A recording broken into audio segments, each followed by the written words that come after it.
Indianapolis, where the mood is festive on this last Monday night of November.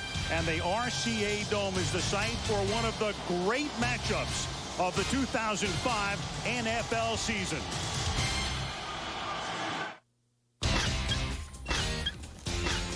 Hello, America. I know what you're thinking. Hey, didn't he already do one of these Monday Night Football spots? Well, yeah, I did. What are you doing, that Are You Ready Monday night thing? You know, Monday nights used to be my night. Mr. Monday Night, they call it. You know what would be cool? What if we did it together? Hey, America, are you ready? Hey, don't be trying to say another man's lines, Romano. Obviously, didn't go like we planned. Little hitch, a little busted route, as we say in the game. But tonight, I get a second chance. Kind of like Peyton Manning. I mean, sure, 3 weeks ago, he beat his nemesis, Tom Brady and the Patriots. And yeah, he's a perfect 10-0. But there are still some doubters out there saying that Peyton hasn't faced a nasty defense like the Steelers. Saying Pittsburgh almost never loses when Ben Roethlisberger's in there. And tonight, he's in there. Well, guess what? Peyton Manning gets another shot to show everybody that he does more than break records. He can win the big one. Second chances, baby. It's what this country's all about. So I ask you, America, are you ready? Cut! Too high or too low? What are you guys doing? Why is Romano here? And why does he have my clothes on? Someone said Armstrong canceled and Romano was in. I'm Mr. Monday Night! Get security. Are you ready for some football? Ow. Ah. That's my line. The RCA Dome in Indianapolis, where the decibel level tonight figures to go right through the Teflon-coated roof as the unbeaten Indianapolis Colts come out onto the playing field ready to take on Ben Roethlisberger, looking very cool, and the Pittsburgh Steelers on Monday Night Football. Al Michaels with John Madden, Sam Ryan, welcome to Indianapolis. And when you're 10-0, the only thing you're chasing is history. So the question is, can the Indianapolis Colts become the only team apart from 1972 Miami Dolphins to run the entire table? They lead the league in points scored. They've given up the second fewest points. Their average margin of victory is 15 points. A very good combination. It's going to be tough, but who knows?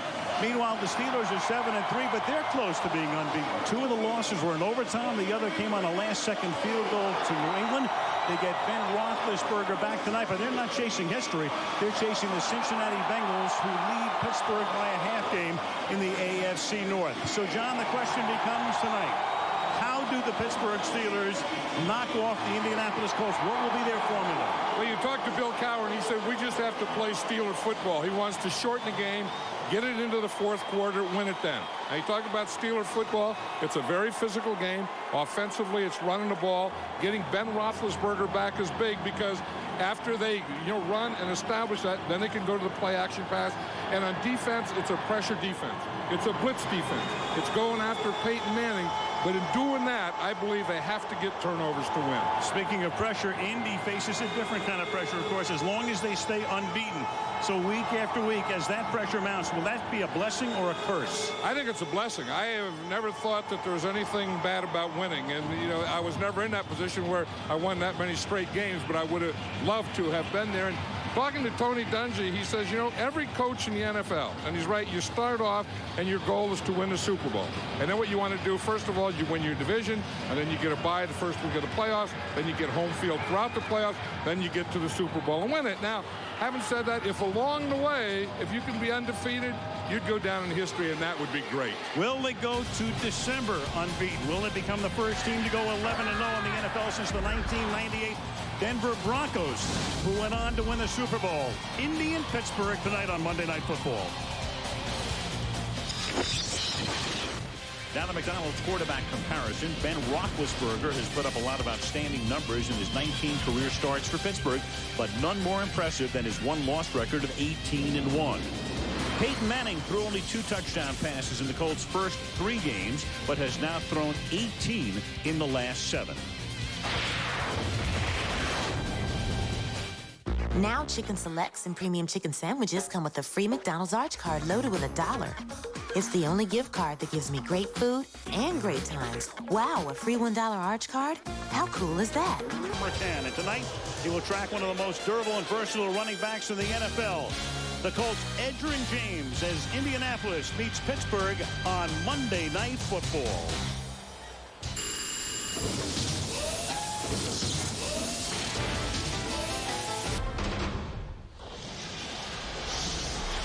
The RCA Dome in Indianapolis, home of the Colts since they moved here from Baltimore in 1984. Take a look at this matchup with the Steelers and the Colts. Each of these teams is 21-3 over the last 24 regular season games. So that's exactly a season and a half. Pittsburgh with those 3 losses this year. Remember last year they were 15-1 after losing on opening day. Now they come in 7-3, come off a loss last week to Baltimore. Quincy Morgan and Ricardo Coakley are back to receive as the Steelers will get the ball, and Dave Rayner, who is their kickoff guy. Mike Vanderjagt is the field goal kicker, but Rayner does the kicking off, and he sends this one down to the 4-yard line, and it's Coakley who brings the ball back out to the 25-yard line. Roethlisberger back in the lineup. You have a flag down coming in at the end of the play as Big Ben gets ready to play for the first time since Halloween night on Monday Night Football against Baltimore. During the return, personal foul, number 36 of the kicking team. 15-yard penalty, first down. Phil Levy is the referee tonight. Dexter Reed commits the foul, and Ben Roethlisberger, 18-1 as a starter, took over last year early in the 2004 season when Tommy Maddox got hurt, but he's missed 4 games this year, most recently with that knee injury sustained against Baltimore. He had arthroscopic knee surgery on the left knee about 3 weeks ago, and back in action right now. And he's going to, excuse me, Al, he's going to love starting here because he just picked up 15 yards of field position. From the 25 to the 40 they go. Willie Parker is the running back. They start with a double tight end set and a fullback, and it's a tackle by Raheem Brock back of the line of scrimmage for a loss of 2. Let's take a look at the Steeler offense. Ben Roethlisberger, Miami University. Willie Parker, North Carolina Tar Heels. Dan Kreider, New Hampshire. Hines Ward, Georgia. Jeremy Tillman, Michigan. Heath Miller, Virginia. Marvell Smith, Arizona State. Alan Faneca, Louisiana State University. Jeff Hardings, Penn State University. Kendall Simmons, Auburn. Max Starks, Florida Gators. Now when Roethlisberger says Miami, he means Miami of Ohio, because anybody who went to the school in Florida just calls it the U, as you know, in the introductions. And that pass is too high, intended for Hines Ward. Let's take a look right now at the Indianapolis defense, ranked 8th in the league. Raheem Brock, Dobbins High School. Corey Simon, Florida State University.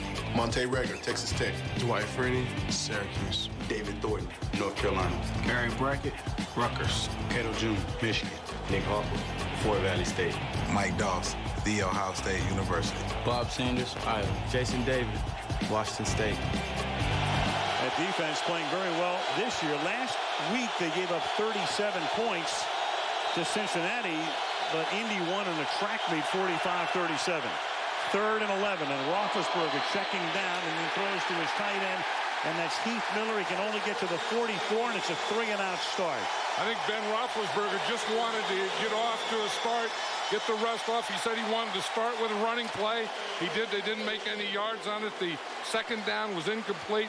He was worried about that 3rd down because with these speed rushes of the Colts, and you playing here on the road and in the shotgun, that's the toughest situation you'll be in.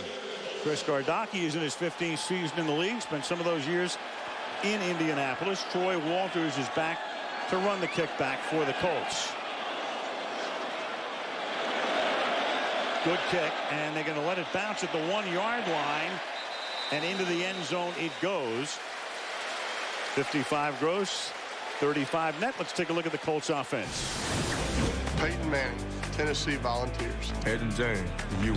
Reggie Wayne, the U. Marvin Harrison, Syracuse. Brian Fletcher, UCLA. Dallas Clark, University of Iowa. Tari Glenn, Cal. Ryan Lilja, Kansas State. Jeff Saturday, UNC. Chick Scott, Idaho. Ryan Deem, Northern Illinois. The Indianapolis Colts, highest scoring team in the National Football League. As we say, threw up 45 last week at Cincinnati, 31 in the game before that, 40 at New England on a Monday night 3 weeks ago. And Manning will go right to the air, and Manning going for 6, and he has a wide open Harrison, and that's the way the undefeated Indianapolis Colts begin the game with an 80-yard touchdown as Harrison runs right by Ike Taylor.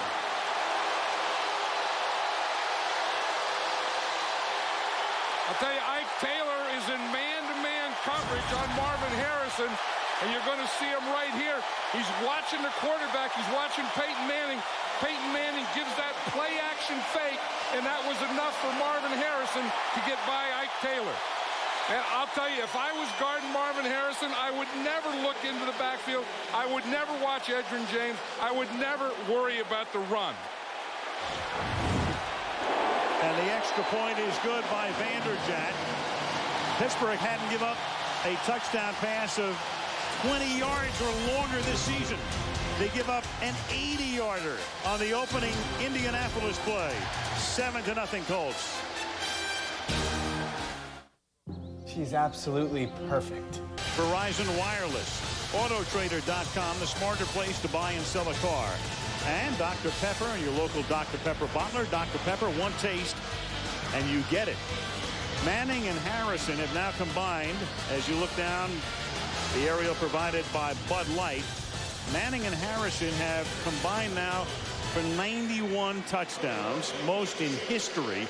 That was the longest of those 91 connections, 80 yards. You know, and that's Peyton Manning's read. He sees Troy Polamalu, the strong safety up, 8 men in a box. That means you don't run, you throw, you play action pass. Rayner with his second kickoff of the game. This one to Coakley from the 9. And he brings it back out to the 28-yard line. You know, John, you're talking about the Steelers wanting to shorten the game. The Steelers would like, of course, to win the time of possession battle, but the Colts have their own way of shortening the game. And that's Peyton Manning, and that's what he's going to do. If you're going to take away the run, again with the 8-man up, bringing Troy Polamalu, the safety down, that says to him, I have to throw. And if I'm going to throw, I may as well throw deep, and I might as well throw it to Marvin Harrison. Steelers throwing it out on their first possession, begin now from the 28-yard line. They give it to Parker. And Willie Parker, undrafted second-year player out of North Carolina. He's won the starting job. They have Jerome Bettis, of course, backing him up. They also have Deuce Staley in uniform. Those three all suiting for the first time as a trio tonight. What's great, Dwight Freeney right there. He plays through that double team pretty well. You know, everyone thinks that he's an edge pass rusher and that he's going to get up the field, and you want to run at him to calm him down. At that time, run. And they bring in Mathis at the other end now. Mathis is the pass rush specialist.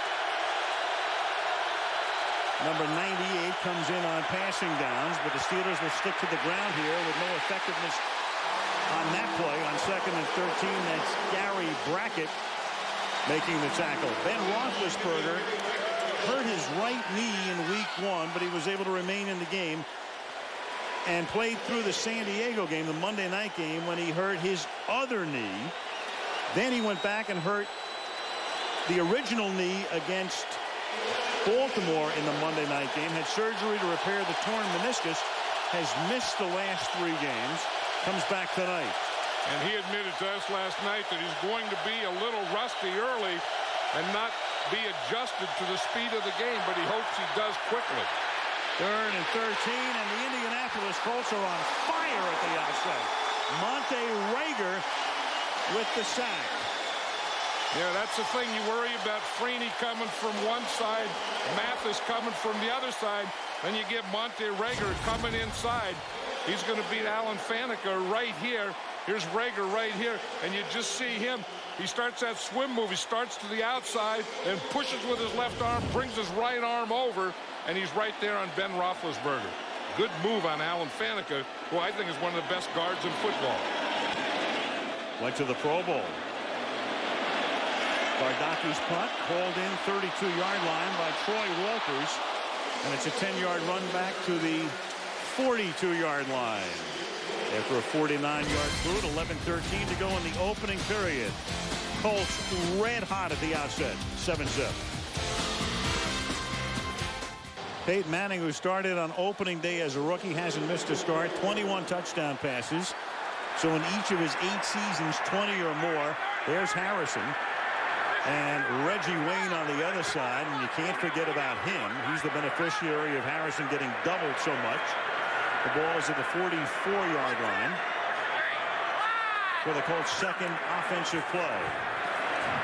The play fake. Manning buys time and steps up and throws, and that one is caught by Wayne, and that'll be a first down. He's taken out of bounds by Brian McFadden at the 44-yard line of the Colts. You know, the Pittsburgh Steelers, a 12-yard gain. You know, and you see that the Steelers are playing zone here, and you watch McFadden again. He's looking in the backfield, and the problem with that is when you look in the backfield and you see him play fake, then you want to take a step up to help on that run. The run support doesn't need you. You have to stay back in coverage. From the 43, you've got Harrison. You have Wayne. You have Dallas Clark as the tight end. They play him in the slot very often, as they do here. And then you have Edgerrin James. What else do you need? Here's James. Picks up 4 tough yards. Let's take a look at the Pittsburgh D. Aaron Smith, Northern Colorado. Casey Hampton, Texas. Kimo Vaughn Oldhoffen, Boise State. Clark Higgins, Colorado State. James Ferrier, UVA. Larry Foote, Detroit Westside Cubs. Joy Porter, Colorado State. Ike Taylor, Louisiana Lafayette. Troy Polamalu, Southern California. Chris Hope, the Florida State Seminole. Deshae Townsend, University of Alabama. It'll be second down and 6 now.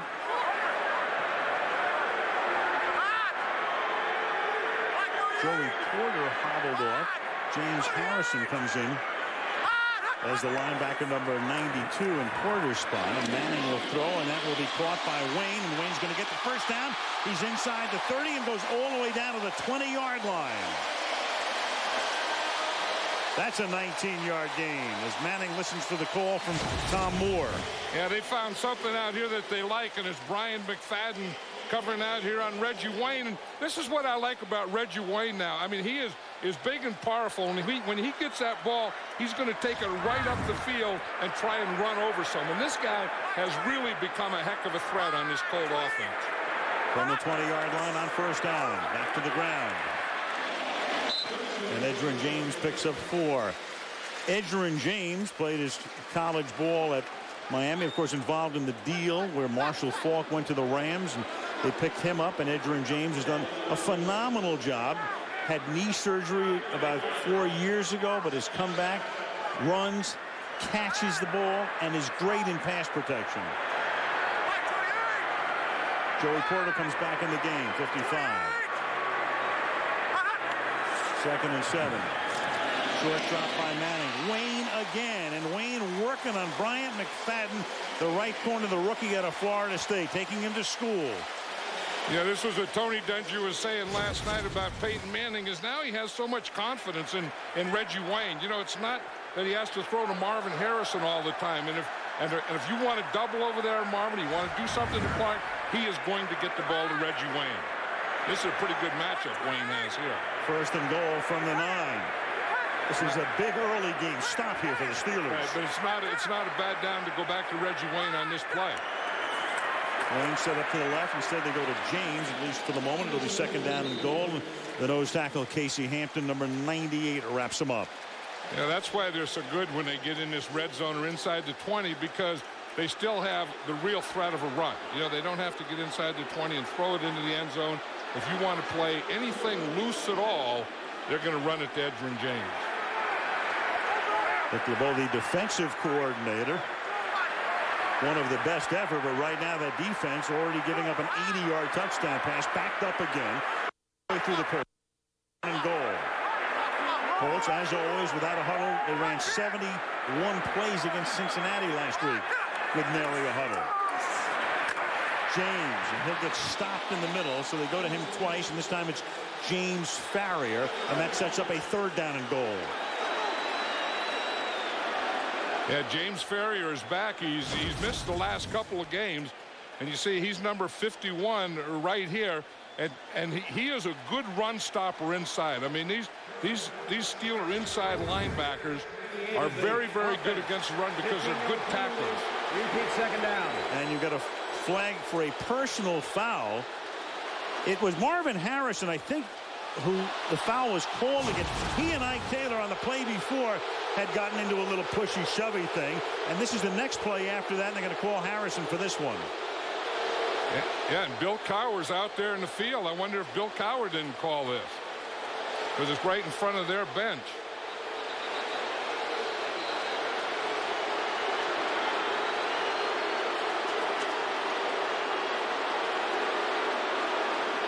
I don't know that wasn't on both of them, though, don't you think? It looked like it because they had engaged on the prior play. You know, both these teams were joying and fired up in the pregame warm-up. It was one of those things. Joey Porter was going after Reggie Wayne, and a bunch of this stuff we're seeing now, you know, started to happen about an hour ago. The enforcement is from the previous spot. Ball goes to the 22-yard line. There's the play before, Al, that you were talking about. See, that's always you have to get the last push in. You know what I mean? And that's all that is. And here's the one they called. I guess Harrison showed him at the end because Taylor got the last push in the play before. Harrison got the last one that time. That's why he was penalized. That's life. Last push, last word, last bite. They called it on Harrison. It makes it second down and goal at the 22-yard line. Manning out of the shotgun. Over the middle, and that's hauled in by Clark, the tight end, who's become a big part of their passing offense. Deshae Townsend makes the stop, and the ball will be at the 18, third and goal.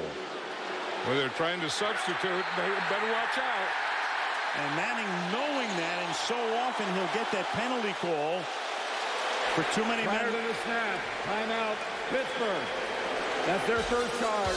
Timeout. They had to do that. Otherwise, it would have been too many men. Third and goal. We come back.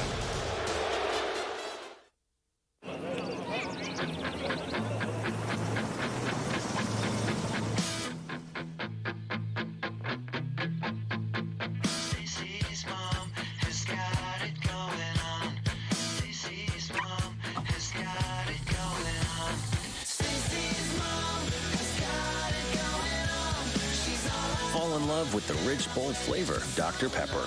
One taste, and you get it. Hi, I'm John Madden.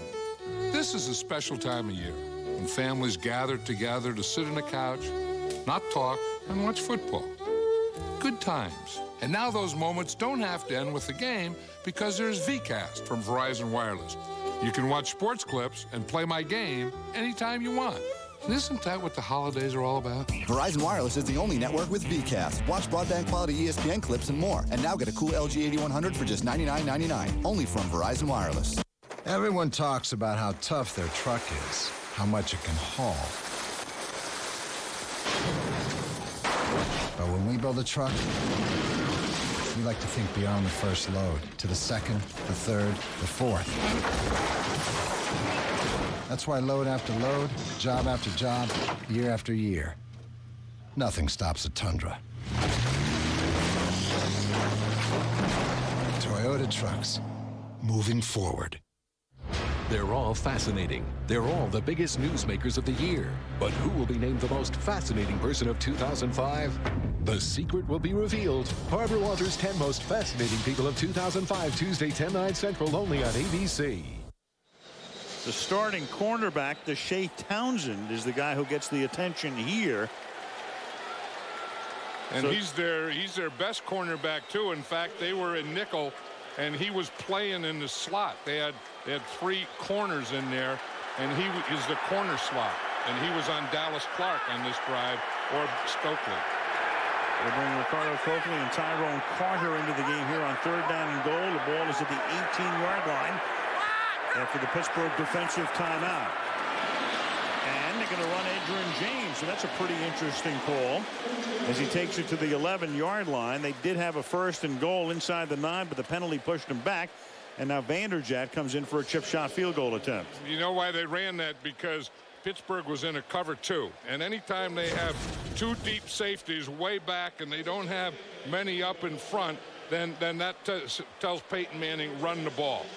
So earlier when they would have 8 men up in the line of scrimmage, that tells them play action pass. If they want to play deep and play off, that tells them run. 29-yard attempt for Vanderjagt. Hunter Smith does the holding. Indianapolis has scored on its first 2 possessions tonight. 6 minutes and 7 seconds remaining in the opening period in Indianapolis. Colts 10, Steelers nothing. One thing you can always predict about the weather, it's unpredictable. That's why Goodyear engineers created Triple Tread technology. It's got an ice zone for gripping power in icy conditions, aqua chutes to move water away from the tire, and a dry zone for confident maneuvering. Get superior traction in any weather condition. Goodyear's new Triple Tread technology. Now available on Forterra for SUVs and Assurance for cars. So you're always prepared on the wings of Goodyear. This is the famous Budweiser beer.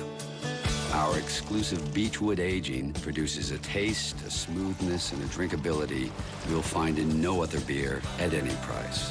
This is Budweiser. This is beer. Now when I get chicken selects or premium chicken sandwiches, I get something extra. A free McDonald's Arch Card loaded with $1. And the new McDonald's Arch Card is no ordinary gift card. It gets me more than great food. It gives me great times. Now I can start living it up. Wow, great food, great times, and a free $1 Arch Card? How cool is that? And the first thing I do is I get rid of all of his photos. I get rid of all the little, concert tickets and stuff like that we went to together. I delete his email. And the last thing I do in a breakup is I delete him from my cell phone. It is so great because when you go to the phone and you delete it and your phone asks, "Are you sure?" And you look at your phone and you're like, "Oh yeah, I'm sure." He wasn't in my phone anymore. I don't even know who he is. David who? We go to Philadelphia. Next Monday night, the Seattle Seahawks with the best record in the NFC taking on the Eagles. Sunday night on ESPN, the Raiders and the San Diego Chargers coming off their big overtime win thanks to LaDainian Tomlinson on ESPN Sunday night. Always a good sign when your kickoff man kicks off for the 3rd time in a quarter. That's the case here for Rayner. Now you feel that the Colts are just too fast in this first quarter for the Steelers? Absolutely. On both sides of the ball. Coakley out to the 33. Indy 10-0 since the Dolphins in 72 ran the table. The Vikings under Bud Grant lost game 11. Then you had the Dolphins in 84. They went to the Super Bowl, lost to the 49ers. Of course, the Bears in 85 lost only once and then won the Super Bowl. Bill Parcells, his team was 10-0. The 49ers were also 10-0 in 1990. The Skins in 91 went on to win the Super Bowl. And in 98, Mike Shanahan's Broncos were 13-0, lost to the Giants, but when it was all over and done with, had won the Super Bowl. Now Jerome Bettis is in the game to the 35-yard line. On a number of counts, John, if the Colts do it, Miami was 14-0 and won the 3. Indy would have to go 16-0, longer schedule. And the media pressure and scrutiny and intensity so much greater now than it was in 72. Yeah, it's tough, but I still think it's a good tough. You know, if you said, would you rather be undefeated or anything else, there's nothing else I would rather be than undefeated. And I would take that scrutiny and that pressure. And just being around the Colts for the last 3 days, I feel that they're taking it very well. 2nd and 10, quick pass to the outside, and that's hauled in by Cedric Wilson. But the Colts are there en masse to knock them down, led by Bob Sanders, number 21. Yeah, and that's the speed that I was talking about. You know, we know the offense and we know the wide receivers getting deep and all this, but this defense has speed too, and that's what Tony Dungy has put in his team. And look at the pursuit. I mean, all those blue jerseys, you know, wherever the ball is, they are going to swarm the ball. Not the biggest guys, but very good speed on this defense. 3rd down and 7. They bring Deuce Staley into the game. Right now he aligns next to Roethlisberger out of the shotgun.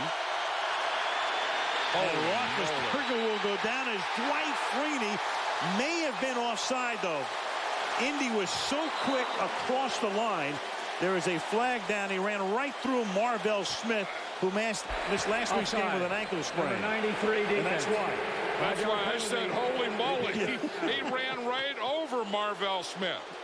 And he either really got off of the ball or got off a little early. Here it is right here. This is tough. You see, Marvell Smith has to look in to see the ball. This is the toughest thing they have to do. And then he gets out, but he stands straight up, and Dwight Freeney just runs right over him.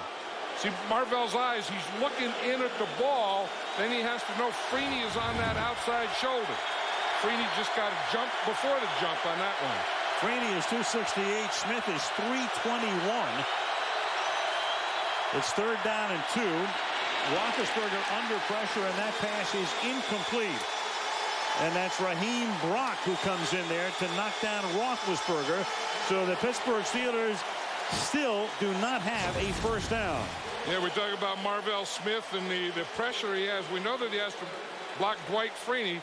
You see him, he has to turn in to see the ball, and then he has to get his head back to get on Freeney, and he's just not quick enough to do it. You know, he's coming off a high ankle sprain, too. He missed last week. Gardocki to punt, his 3rd punt. This one's a short one. Bounces at the 25, goes out of bounds at the 13. So the Steelers have run 9 plays. There's a flag down. They've gained yardage on only 2 of those 9 plays. Bill Levy with the call. After the play was over, personal foul, unnecessary roughness, number 36. Excuse me, of the receiving team. 15-yard penalty, 1st down, timeout. Cheers to boos in the 2nd. That's the 2nd foul against Dexter Reed. Championship game, Vince Young in Texas against Colorado. UCLA and USC at 4:30 Eastern, and then in prime time, the ACC championship game as Virginia Tech meets Florida State right here on ABC this Saturday. After the personal foul, Manning starts this drive from the 7-yard line. On the ground, James cuts back the other way. Townsend is back in the game.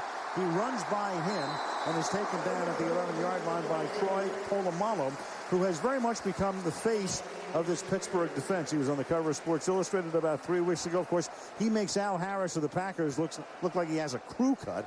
And Troy Polamalu, who played his college football at USC, the one thing about him, you'll always notice him. Not only is he that name, but he is all over the field, moves in and out, side to side, all over the place. Yeah, he has great instincts. As Dick LeBeau says, we want to surprise and disguise, and he's the master at disguise. And Marvin Harrison looks for the flag and gets it as Ike Taylor was all over him.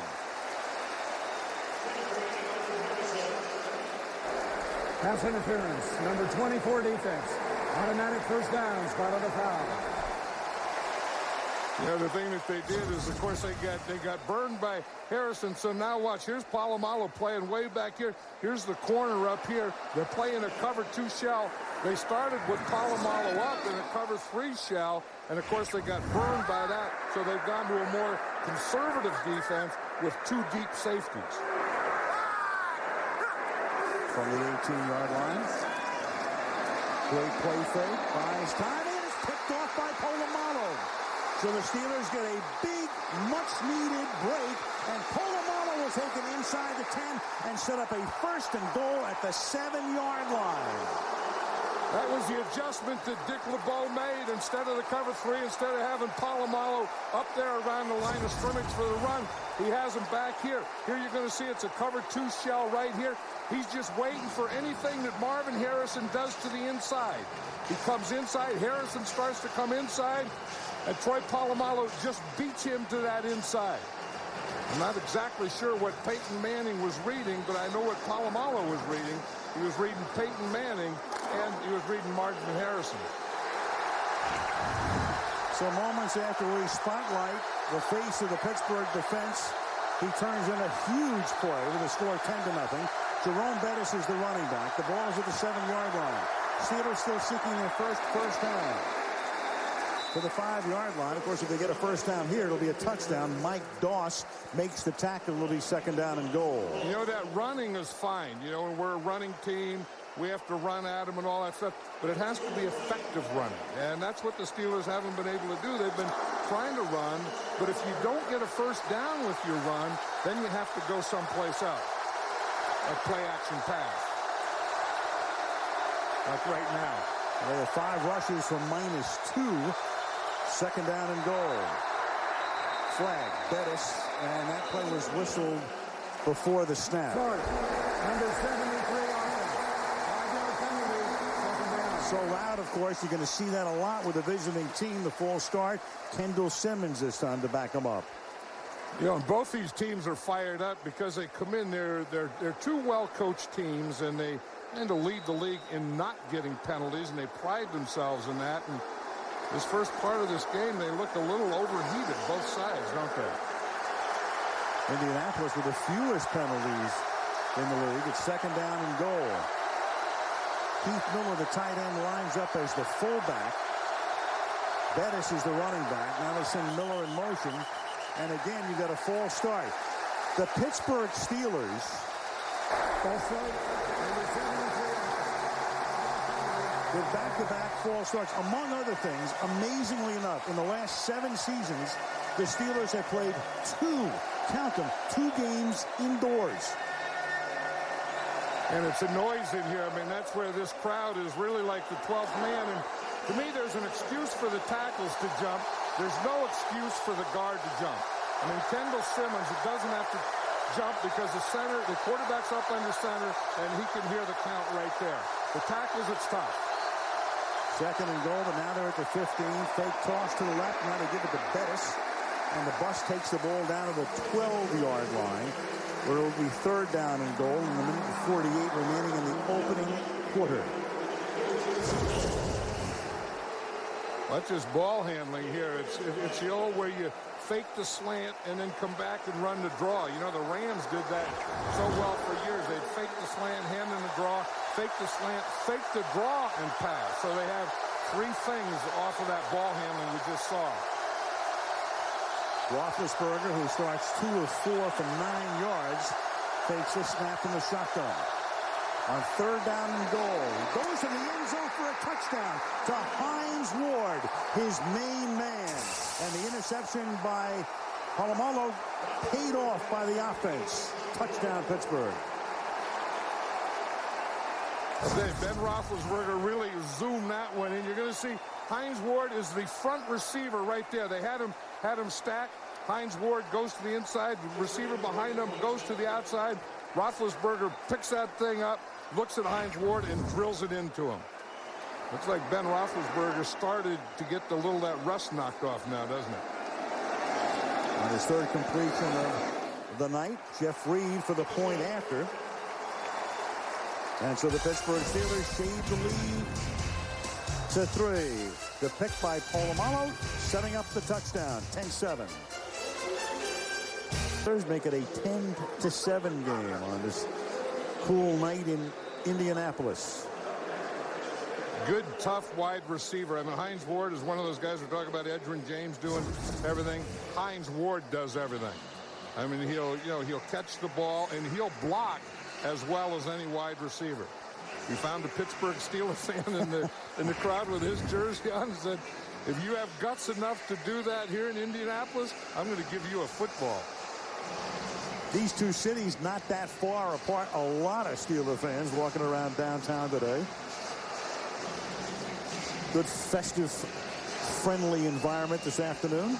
You know, it wasn't only today. I mean, those Steeler fans started coming in Friday night and Saturday. They've spent a good 2 or 3 days here. Terrible towels. Not necessarily in abundance tonight, but you notice the presence. Reed the kickoff. Dominic Rhodes back to run it back.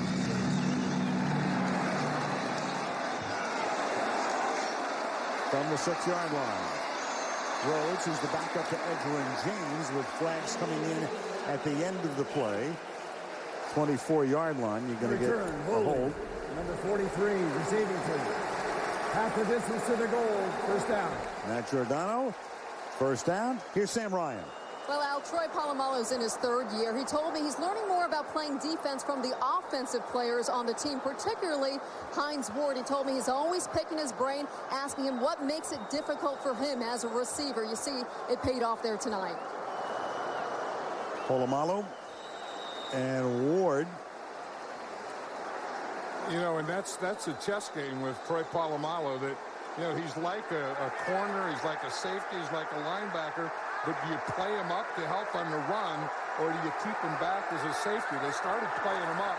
Now they're playing him back. Here's James.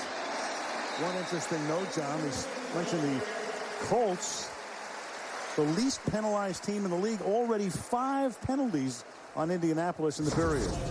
Right, and this is what, if you look, anytime you get 2 safeties deep like this, and there's Polamalu on the right, that tells Peyton Manning that, you know, I have a run and I have a pass, but I am going to run the ball when those 2 safeties are deep.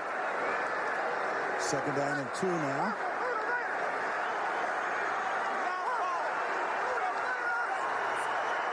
Half a minute to go in the period.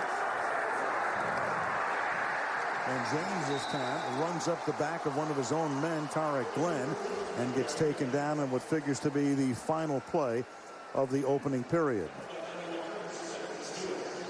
So the Steelers able to withstand that furious start. With Manning, though, you never know if it's the final play of anything. They're going to quickly get to the line on 3rd down and 2 and get stopped here. So they had 2nd and short, 3rd and short, and now it'll be 4th down. Yeah, Peyton Manning tried to catch him standing around, and he didn't, and now the Colts are going to pay for it. End of the period. Indianapolis 10, Pittsburgh 7. Monday Night Football back after these messages. Punt as Hunter Smith comes into the game. They seldom used Hunter Smith with their offense. Right, and the Colts don't punt very often. They only had 10 guys in there in the huddle. Antoine Randall L. back to receive it. Number 33, Randall L. gets some nice blocks and takes the ball across the 50 to the 49-yard line. So the Steelers will take over on the plus side of midfield. As we take a look at the play before the punt with Taylor involved here. Well, you know, watch Reggie Wayne, 87 there. Ike Taylor comes up and gets him. He's just standing around the pile. And this thing went on for about 5 minutes there. And they just kept jawing each other. You know, as I was saying earlier, this started in the pregame warm-up with Reggie Wayne, and it's been going on the whole game. I mean, these corners and wide receivers on both sides are really getting after each other. Been a very chippy night so far from the 49-yard line. And another flag here. You're going to have a false start, the third one. Number 73 offense. 5-yard penalty. First down. That's 3 on Kendall Simmons. Yeah, and again, it shouldn't be the guard. I mean, that's what Bill Cowher has to be saying, that, you know, the tackles, they have a little excuse. There's no excuse for a guard to jump 3 times. Now, again, we know that Roethlisberger has been out the last couple of weeks, so maybe, you know, he's adjusted to a different start count or something, but when you're right next to the quarterback, that shouldn't happen. Mentioned before, only the 3rd time since 97 they've been inside Jerome Bettis. You might remember as Dan Kreider takes the ball, the fullback. One of those indoor games was the game in Detroit on Thanksgiving a few years ago when there was some question as to whether Jerome Bettis had called heads or tails, and Phil Luckett was the referee. The other indoor game was at the Superdome in New Orleans in 2002. And this is a team that isn't built to play indoors. I mean, this is a big, strong, physical, offensive team that is built to run the ball, and they're really a better outdoors team. Second down and 8 from the 47-yard line. Roethlisberger throws, and that catch is made by Heath Miller. Real good-looking tight end, rookie out of Virginia, #1 draft choice of the Pittsburgh Steelers, and a guy who had 6 touchdowns in his first 7 games, but has really missed Roethlisberger over the last 3. Right, and here's Dwight Freeney again putting the pressure. And this is what he does. You know, if he can't beat you on the speed rush outside, then he'll spin inside. But he spun right into the guard, and Roethlisberger looks like he's getting more confident now. Back in the groove as Jerome Bettis gets stopped here. Question about Bettis, of course, is how much longer. Stellar career. Probably wind up in Canton. 13th year out of Notre Dame. 10 with Pittsburgh after 3 with the LA Rams. In a backup role this year. Can still run effectively, but the question becomes, John, does he play after the season? You know, probably not. But the thing that always impressed me about Jerome Bettis is he has the body of a fullback and can run like a tailback. For as big a guy as he has the lightest feet. Second down and 10 at the 38-yard line. Over the middle.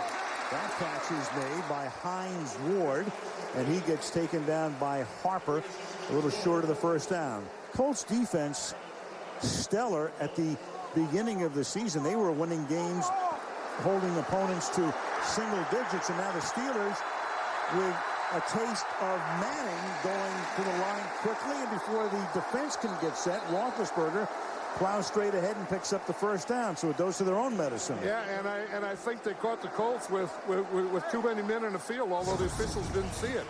But that's what he was trying to do, is get the ball snapped quickly. The Colts really didn't get off the field in time, but Ben Roethlisberger on the quarterback sneak still picked up the first down.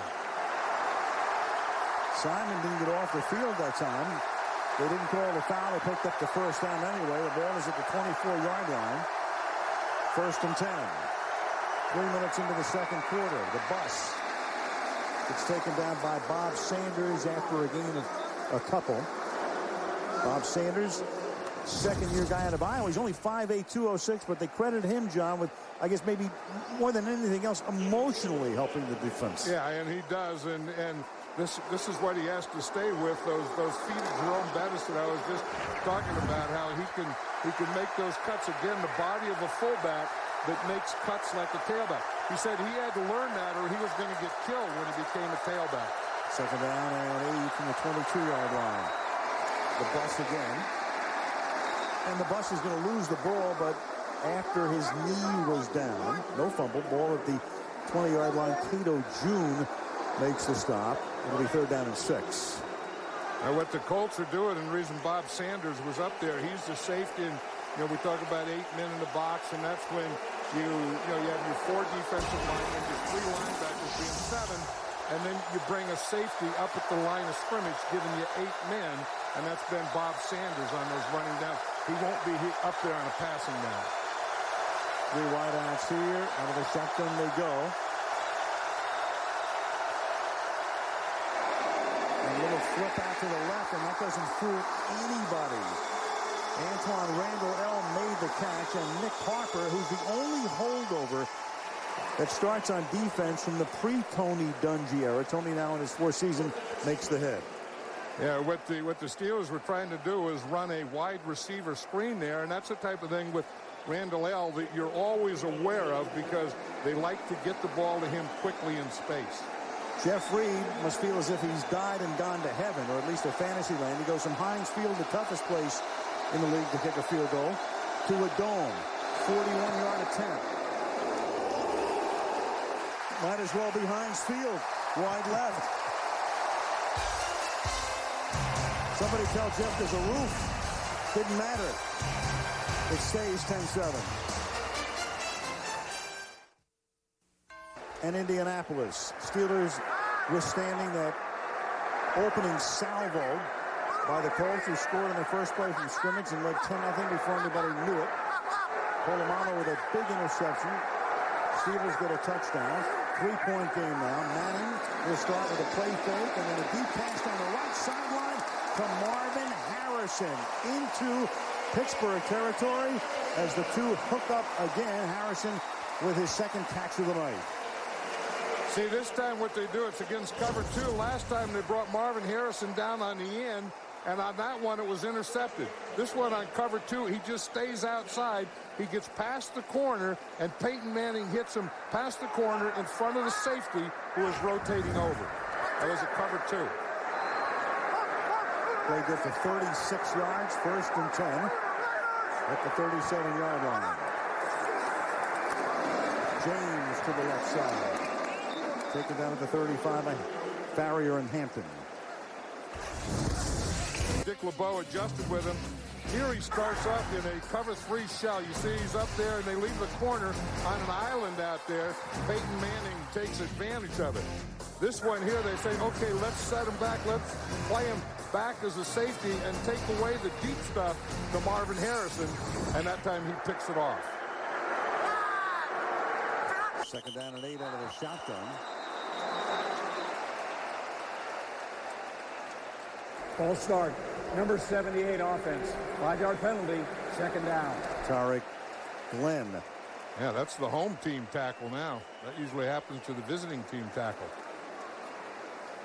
Irony is Pittsburgh 3rd in the league in fewest penalties. Indy number 1, but the Colts have been penalized 6 times already, and that's the 4th against 6 against Indianapolis, 4 against Pittsburgh. So 10 penalties in the game and a busy night for Bill Levy to this point. Pittsburgh Steelers have 6 defensive backs in there. Their dime package. 3 down linemen. And when you show Manning that sort of defense, he's going to say, all right, you're giving me the run, I'll run it. James picks up about 3. Aaron Smith makes the stop. It'll be 3rd and 11. Yeah, we talk about Troy Polamalu and how he's the master at disguise. That time he started on the left side, went back to the middle, came up to the right, and they ran the ball right into him. Manning not letting Pittsburgh get new personnel on the field.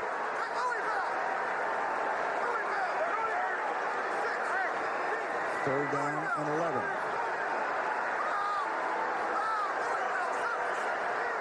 I'm going to see Louisville right here. They blitz Polamalu that time, and the pass is incomplete, intended for Dallas Clark. Yeah, that's what the Steelers could do, is they can blitz you. They overload a side to try and get a free rusher. That time it was from the left side, but they could still play zone behind it. You see, here's the overloaded side here. Here's the blitzing side. You hope to get the free guy from that side, but that doesn't do a lot of good against Peyton Manning because he still gets rid of the ball. But maybe on that time, he got rid of the ball a little quicker than he wanted to. Clark looked back as if he was a little confused as to what the play was. Hunter Smith to punt. Big rush is put on. High floating kick. It bounces at the 7 and is down at the 1-yard line. So Dexter Reed has had a busy night. He's had 2 fouls called against him. Makes a nice play here, though, to pin Pittsburgh deep halfway through the 2nd quarter. 3-point game.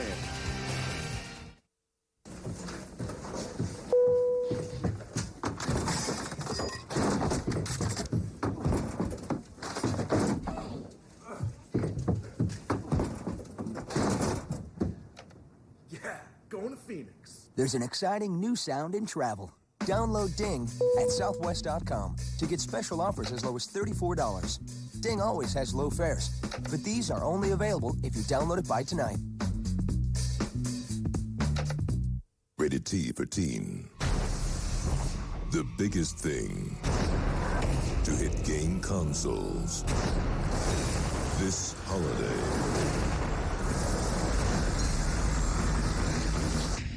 isn't an ape.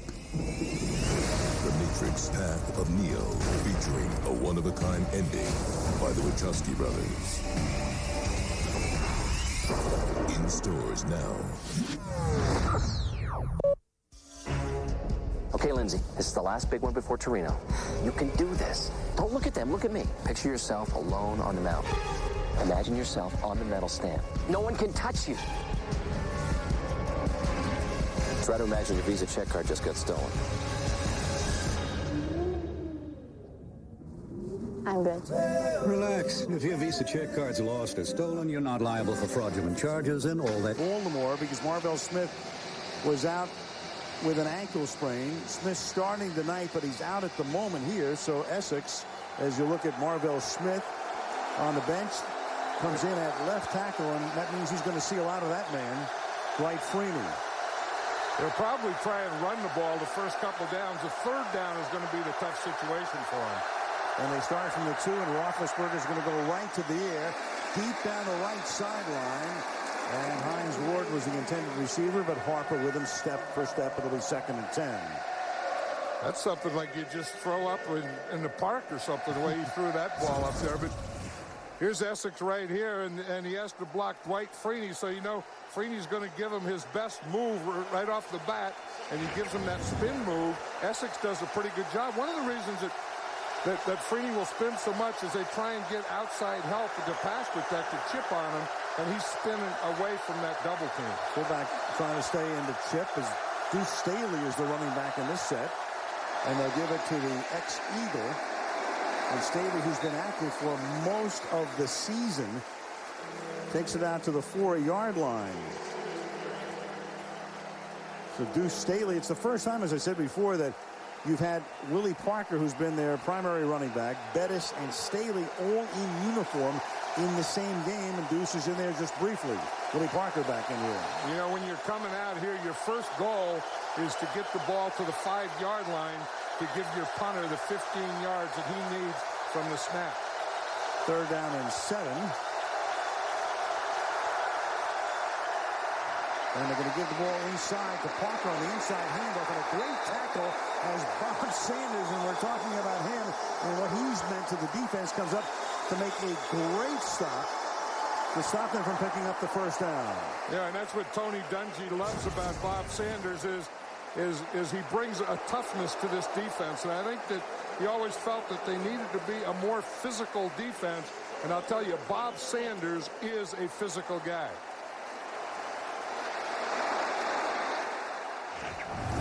But the Steelers did get their 15 yards they needed for their punter. Chris Gardocki from the middle of the end zone.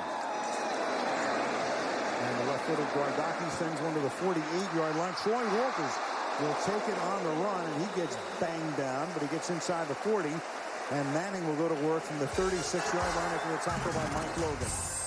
6:11 to go in the half. Indianapolis. Manning loves to sit in the pocket. Inside the hash marks, phenomenal. Outside the hash marks, a whole other story. Yeah, he's a pocket passer, and he's going to be inside the hash marks anytime he's in the pocket. And when he's outside the hash marks, he's going to be scrambling, and he's not a scrambling, throwing quarterback. He starts at the Pittsburgh 36 and gives it to James. Over the left side, takes the ball to the 30-yard line. Coakley makes the tackle, and that's where James is the kind of guy. He hasn't broken a lot of long runs this year. He's in that 5 to 9 yard range, and if you can pick up 5 to 9 yards, you're doing a great job. Situation right there is exactly what we're talking about. He gets 6, sets up a very manageable 2nd down and 4. And the Steelers have both their safeties deep, and this is when Peyton Manning likes to check for a run. He goes to the air. The coverage is very tight, and the pass is incomplete. And you've got Harrison and Taylor engaged again, talking about that 5 to 9 yard area. As you can see, they're bunched up behind James. You've got Johnson, Portis, Alexander, and Barber all in the high 50s, and then James blows the field away on runs of 5 to 9 yards. Well, that's what I've always said. You can say you want to run, but your running has to be effective.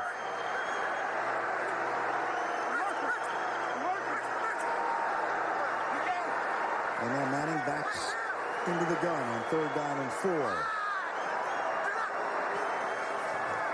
Steelers rush only 3. And Manning throws incomplete. So only 3 men rush, and they still are able to get him outside the pocket, but there's a flag down. Right, because they showed a blitz, and Peyton Manning read blitz. Then they backed out of it. They didn't come. And we're just showing that inside the hash mark and outside. You just saw Peyton Manning outside the hash mark. Number 81 was covered on the end of the line. The penalty is declined, 4th down.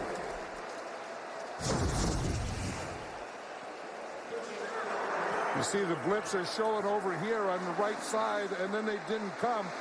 But look at Fletcher down the middle. He was wide open. Peyton Manning didn't look again, and then he had to scramble. And then when he scrambled, he just kind of threw this ball away. But had you seen Brian Fletcher, I think he was open right down the seam.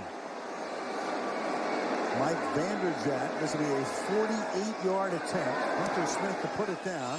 Vanderjagt, one of the best in the league for years, splits the uprights. So they don't get a first down on that drive, but do get the field goal to increase the lead. Steelers left tackle Marvel Smith out with a left ankle injury. You mentioned earlier, Al, that it was his right ankle. The right ankle sprain kept him out last week. There was a high ankle sprain on the right one last week. Tonight, it's the left ankle. His return is questionable. And you've got a Monday night game. You see Smith, and a big game coming up as well next week for the Steelers at home against Cincinnati. Week after that, Chicago. That's about as tough as it can get. Have two ankle sprains. And down he goes at the 26. Bill Cowher, in his 14th season, remember Chuck Noll coached 23 years prior to that. You can see Jerry Sloan, 18 seasons in the NBA with Utah. Bobby Cox, 16 seasons as the manager at Atlanta. And look at the age difference, though. Sloan, 63, Cox, 64. Cowher still younger than most of the coaches in the league. So the Pittsburgh Steelers have had two coaches in 37 years.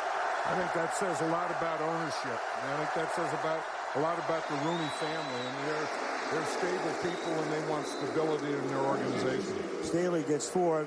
I think one of the most interesting things on the other side would be, as you see Noel and Cowher, most coaches in that span since '69, the Colts in Baltimore and Indianapolis, 15 different men have coached the Colts during that period of time, and that doesn't include the fact that Ted Marchibroda had 2 different stints. So they made 15 changes, 16 different coaching regimes, counting Ted twice. And there is Dane Rooney on the right. And Bill Cowher is lucky to be coaching for him. 2nd and 6 from the 30-yard line. Staley. Tony Dungy came up as a coach out of that system as well. Tony played with the Steelers, and of course his mentor would be Chuck Noll. Right, you know, and every time we talk to Tony Dungy, it always starts with the Pittsburgh Steelers, and you know, and Chuck Noll and Tom Moore being there, and the players that that he played with and coached with, and the Rooney family and the organization, and his fundamentals, his foundation, all started here in Pittsburgh, or there in Pittsburgh. Dungy and Cowher on the same staff at Kansas City years ago. 3rd and 7. They set up a screen to Parker. He gets a block, but not enough for the first down. Gets tackled at the 34. Clock ticking down to 3:40 to go in the half. Yeah, we talk about Dwight Freeney and the speed rusher, and he's always on the quarterback. Anytime they want to run a draw or a screen, they always run it to his side. Because he's going to get up the field, he's going to spin and go after the quarterback. He is not going to be involved in a draw to his side or a screen like that last play. Marvin Harrison is back to receive this kick. This is already Gardaki's 5th punt of the half. So they send Harrison back, and Marvin backs up, pulls it in at the 16-yard line, gets around the corner, and a pretty good run back. Well, that's how important the game is when Marvin Harrison goes back to run a punt back. 12-yard return.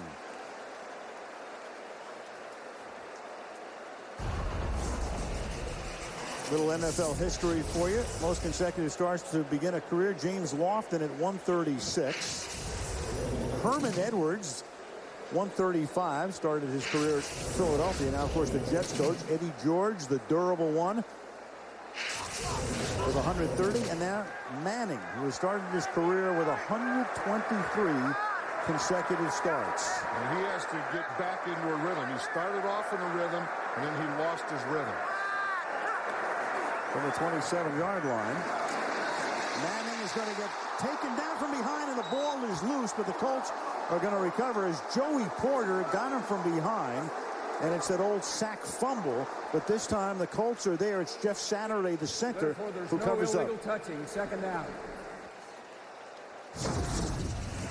Joey Porter is going to come from right here, and you see again it's a speed rusher. He's on Dallas Clark there. He goes up the field, and when you have speed and quickness like that, you can go by the quarterback and then still buy a little time and come back in and still get it. There was a flag that was picked up. These one official thought that Saturday was the receiver, but instead it was a fumble, not a pass. Second down and 13. James to the outside, runs into a lot of traffic, but somehow is able to escape and turns a small loss into a pretty nice gain after the 32-yard line. You know, Edgerrin James is so impressive, Al. You brought it up earlier, how he does it all. He runs, he catches, and maybe the most important thing when Tony Dungy was saying last night that wherever the rusher is going to come from, we want to get Edgerrin James to that side to be the blocker. Third down and 5, and no play prior to the 2-minute warning. 2 minutes to go in the opening half at the RCA Dome. Colts leading the Steelers, 13. Third down and 5. Ball at the 31-yard line. Manning takes the snap out of the shotgun. This is an interesting defense. It's a 2-3 dime. 2 defensive linemen, 3 linebackers, 6 defensive backs.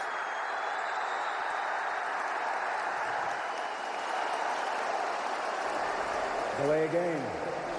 Offense, 5-yard penalty, third down. Well, that doesn't happen very often, especially after the 2-minute warning. Well, like I said, I think they got Peyton Manning out of his rhythm. You know, he started the game 5 for 5 and a touchdown. And then since then, he's been 1 for 5 and an interception. So it's just been the old flip-flop. Started the game on the first play of the game with an 80-yard touchdown pass to Harrison. So now it is third down and 10.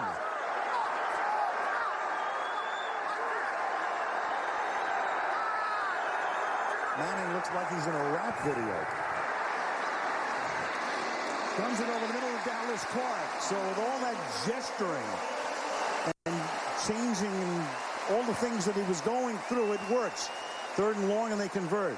You're right, and the Steelers just rushed 3 on that one and dropped 8, made him throw into coverage.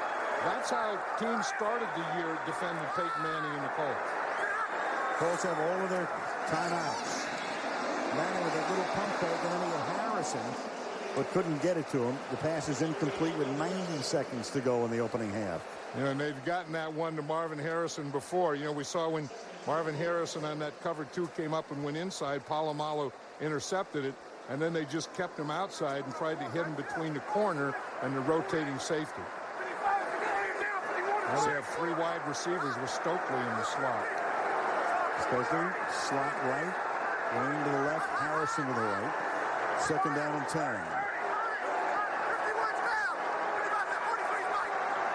43's Mike. Polamalu's a Mike. Polamalu right up there with the line of scrimmage, but he's going to back off into coverage. And Manning's going to throw the left. Harrison who comes back and can't make the catch. Covered by Ike Taylor.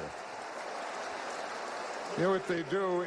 You know, when you hear the quarterback say so-and-so is a Mike, they always have to identify who's the Mike for pass protection. And then you play off the Mike. Then on one side of him's a strong backer, one side of him the weak backer. He's saying 43 is a Mike. He said Polamalu is a Mike.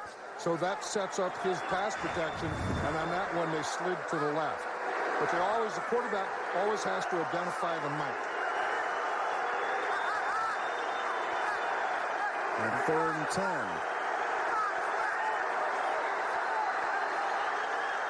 This is all about pass protection, what he's doing now. And Manning looked like he wasn't ready for the snap. Saturday got it off at 1, and the pass is incomplete, intended for Stokely. So Manning a little surprised because the play clock was down under 2 when Saturday snapped it. That's the thing, and I said earlier, I think that they got him out of rhythm. He was still calling a play. He was making a hand check out there. He was looking to his right, and lo and behold, here comes the ball. And he gets right back to it, though, trying to get the ball to Stokely. But you see Reggie Wayne in the same area. That means either Stokely or Wayne are wrong. Hunter Smith sends it skyward. And it will bounce at the 2 and bounce into the end zone. Monday Night Football from Indianapolis, 10, 20-yard line. Steelers have 2 timeouts.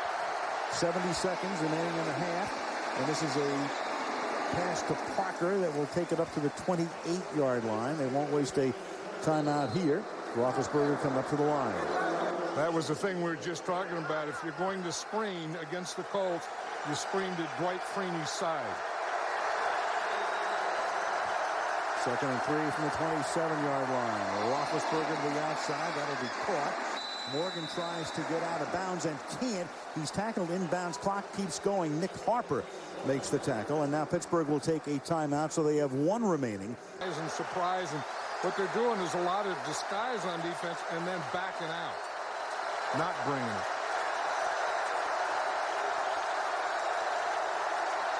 From the 34-yard line.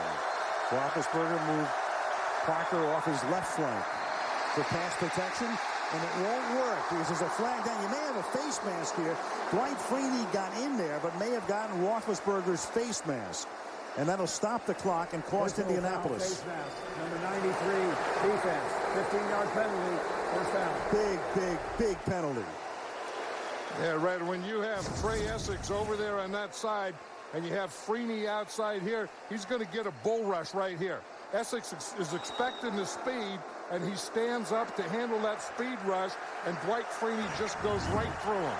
Unless he gets a face mask at the end of it. Yeah, you got an automatic first. You stop the clock as well.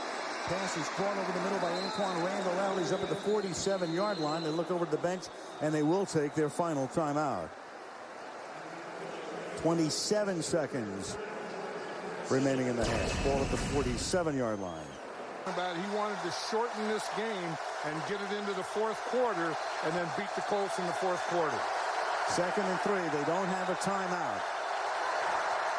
Roethlisberger is going to step up, avoids the sack, throwing on the run, moving forward, picked off at the 32-yard line by Mike Goss.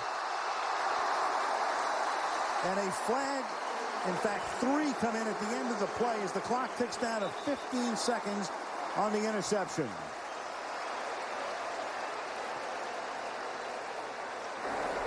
During the return of the interception, personal foul, low block, number 64 of the throwing team, 15-yard penalty, first down. And that's going to move them across the 50, and they can set up what they hope will be a Vanderjagt field goal attempt before the end of the half. Yeah, we talked about the pressure for Freeney. That time it was Mathis that puts the pressure on him right here, and that gets Roethlisberger to the outside, and you see that he's looking downfield, and he's waiting for someone to come under control. I mean, there's 4 Colt defenders there, and he tried to get it in the middle of the 4.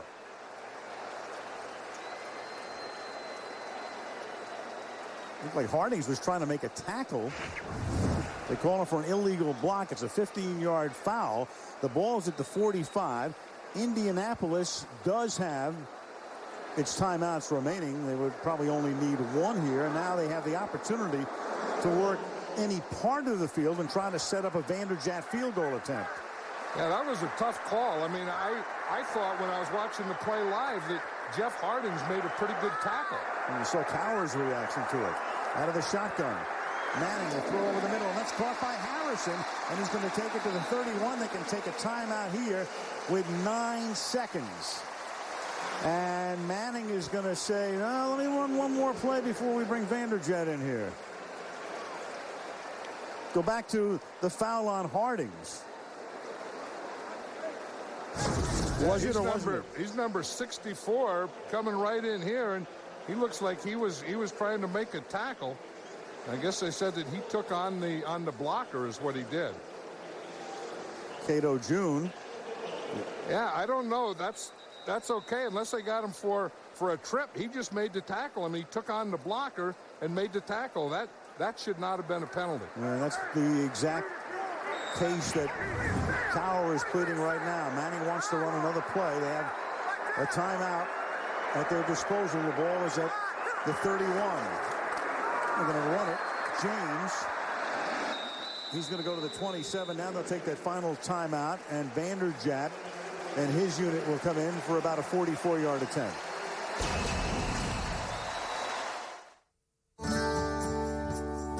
And it doesn't have to stop you. We're back for a 44-yard Mike Vanderjagt field goal attempt, and that is good. And just to clarify the rule, according to the rule book, you can't go low through a block blocker to go to the ball carrier on a change of possession. So that's why that was called. That enables Vanderjagt to get into position for a field goal, and it's 3 more to Indy's total. 16-7 Colts at the half. So at a halftime show coming up next after this message from the NFL and a word from Mark.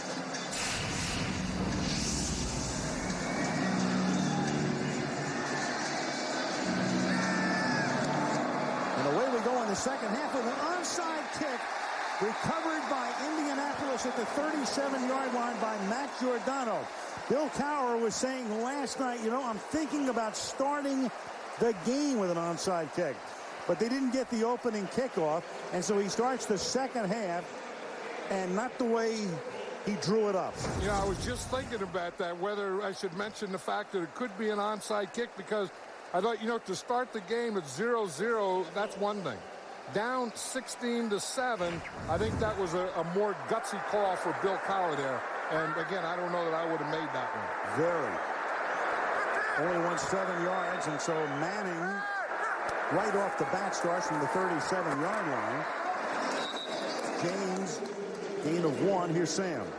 I caught up with Tony Dungy. He told me Troy Walters banged up his shoulder a bit, so he went for x-rays. He said if he can't go, then he'll stick with Marvin Harrison to return punts in the second half of the game. He did say that nothing the Pittsburgh defense is doing is surprising him. He said they're doing what they do best. They're blitzing. He said we just have to settle down. We can't take stupid penalties out. And that's the irony about this one. 8 penalties for 76 yards for the least penalized team in the NFL.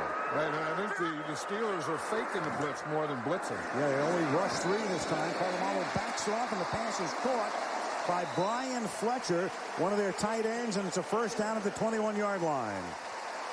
I think that's the thing that kind of got Peyton Manning out of his rhythm as they were coming up and showing blitz like this.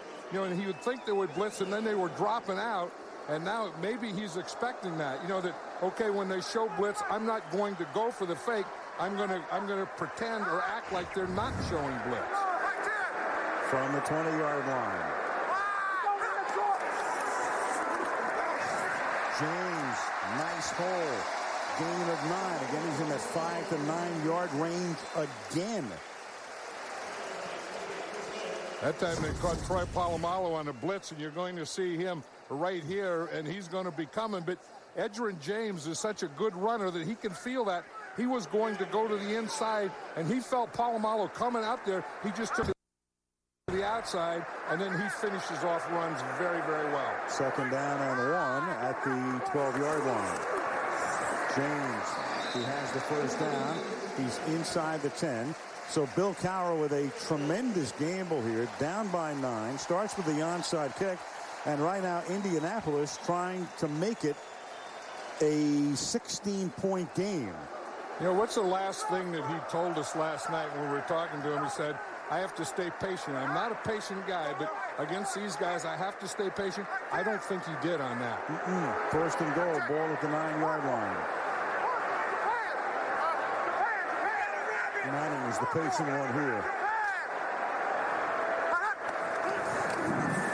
James, nowhere to run. That time he's wrapped up Aaron Smith, the end, 7th-year man out of Northern Colorado, makes the stop. Was a very good player, and that's why it's so tough to run against this Steeler defense. We know about the linebackers, but with these 3 linemen, it all starts right here. With these 3 guys, they have to stack up everything to free the linebackers. And we're going to see Aaron Smith just get upfield, get penetration, and when you're trying to run a stretch play, there's no way you're going to get it on penetration. Second down and goal. Clark in the slot to the left. Wayne wide left. Harrison wide to the right. Manning looking left. Manning throwing to the corner of the end zone, and incomplete, intended for Reggie Wayne. Double covered on the play. Townsend and Polamalu are both back there. And Manning's going to take him right to the line of scrimmage. He doesn't want Pittsburgh to get new personnel in. He may try and snap the ball to catch him with too many men on the field, but he doesn't. He let him get their substitution in. The Pittsburgh able to make its changes. Third down and goal now from the 12-yard line.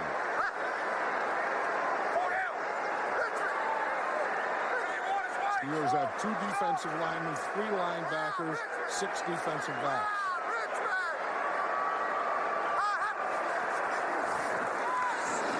Manning in the pocket. Touchdown. Brian Fletcher.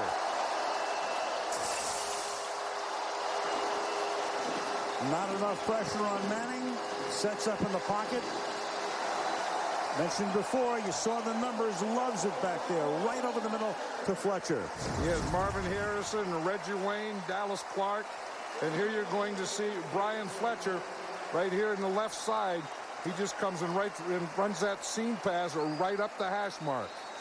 Made a little double move on it. He started to the outside and then came back inside. Fletcher with his first career touchdown last week against Cincinnati, and so the onside kick, you've got a flag down here on the extra point.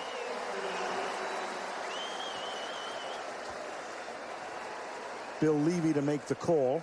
We didn't anticipate as many penalties as we're getting tonight. Number 81, defense. 5-yard penalty are being forced on the kickoff. Timeout. Sean Murray. Rushing, passing, total yardage, but it was a 6-point game until late in the half. Roethlisberger threw the interception. They had the penalty. You got the field goal at the end. Then the onside kick that you don't recover. Indy scores, so a 6-point game has rapidly become a 16-point game. And Quincy Morgan gets around the corner and is run out of bounds into the Indianapolis bench, and that will bring another flag into play for a late hit, as he is initially stopped at the 36-yard line, and that's going to give Roethlisberger the ball near midfield.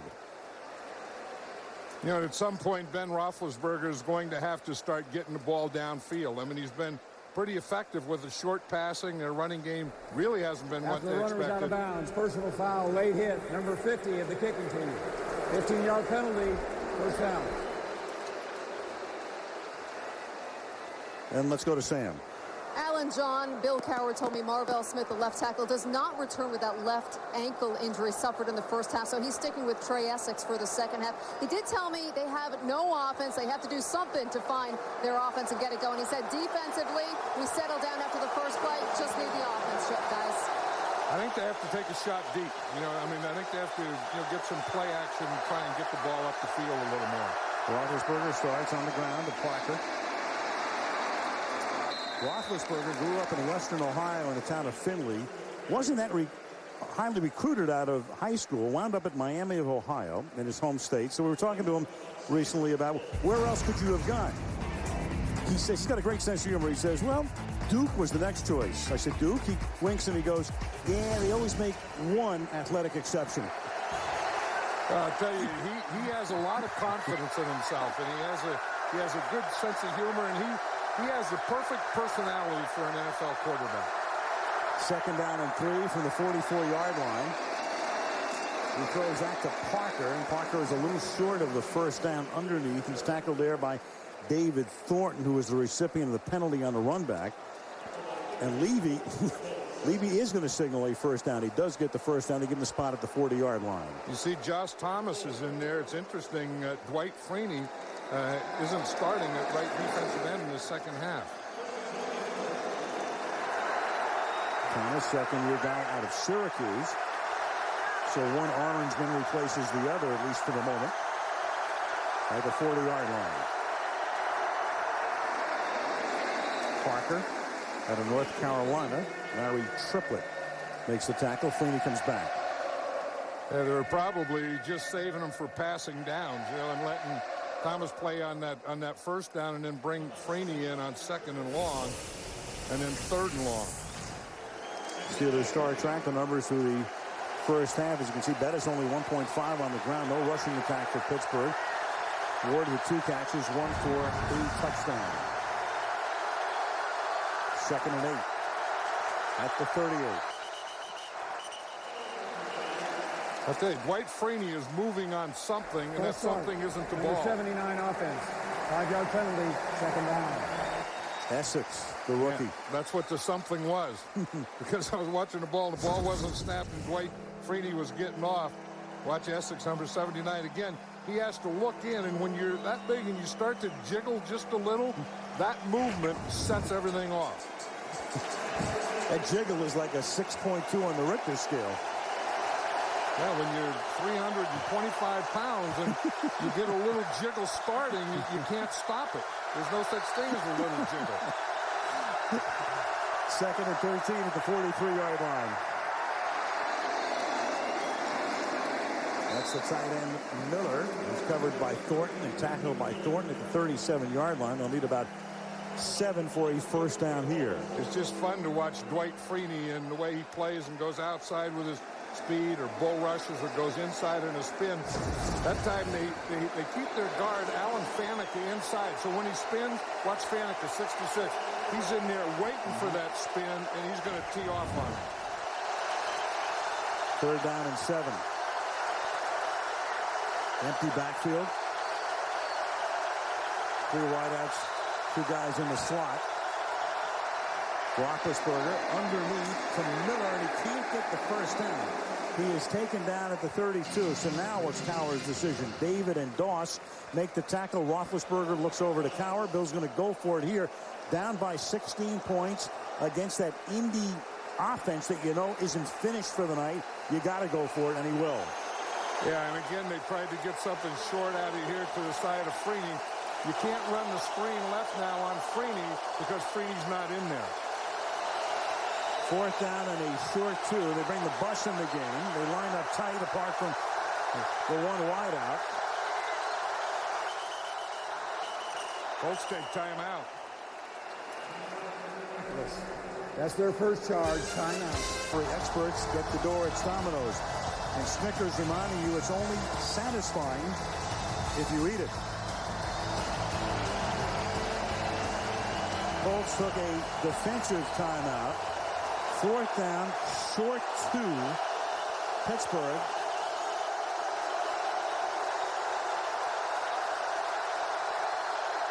From the 32. Ward is in motion, and another flag. False start, number 79 offense. 5-yard penalty, 4th down. That's the rookie Essex, and that's 5 false starts against Pittsburgh, and this has to not necessarily change the strategy, but obviously make it a far different call here.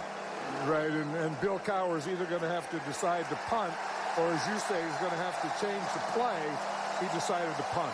Not only change the play call, but take you out of field goal range and compel you to punt. And it's tough playing indoors on the road with a crowd like this when you're a tackle. And then when you're a rookie tackle, it's even tougher. I mean, you can't hear, you have to look in. All those things are going to happen in a game like this. Gardocki.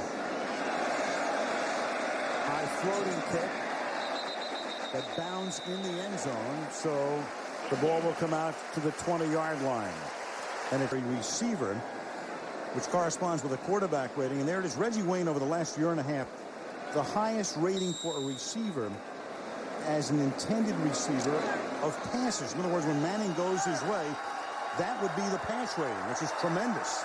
Right, and that's not bad. And of course, that all started when everyone was trying to take away Marvin Harrison. And then he has as much confidence now in Reggie Wayne as he does Marvin Harrison. Wayne's got 3 for 40, and now you've got Edgerrin James, and the Edge picks up 9 to the 29. And, you know, you talk about windows of opportunity. The Colts are a young team. Only one guy has played 10 or more years, and that would be Harrison. James can be a free agent. They have the franchise tag on him. He makes about $8 million this year. He might be free unless they franchise him. And the question is, can they get him under contract? I think they have to. Yeah, I mean, you have this offense going, the best offense in all of football. False start, number 71 offense. 5-yard penalty, 2nd down. Brian Dean. And you're not sure which is the most important part. I mean, obviously, Peyton Manning is, but you got Marvin Harrison, Reggie Wayne, and all those things. And then, to me, Edgerrin James is the glue that holds the whole thing together. And Bill Polian knows that. It's up to Bill. He's already signed Manning and Harrison to huge contracts. 2nd down and 6 now after the penalty.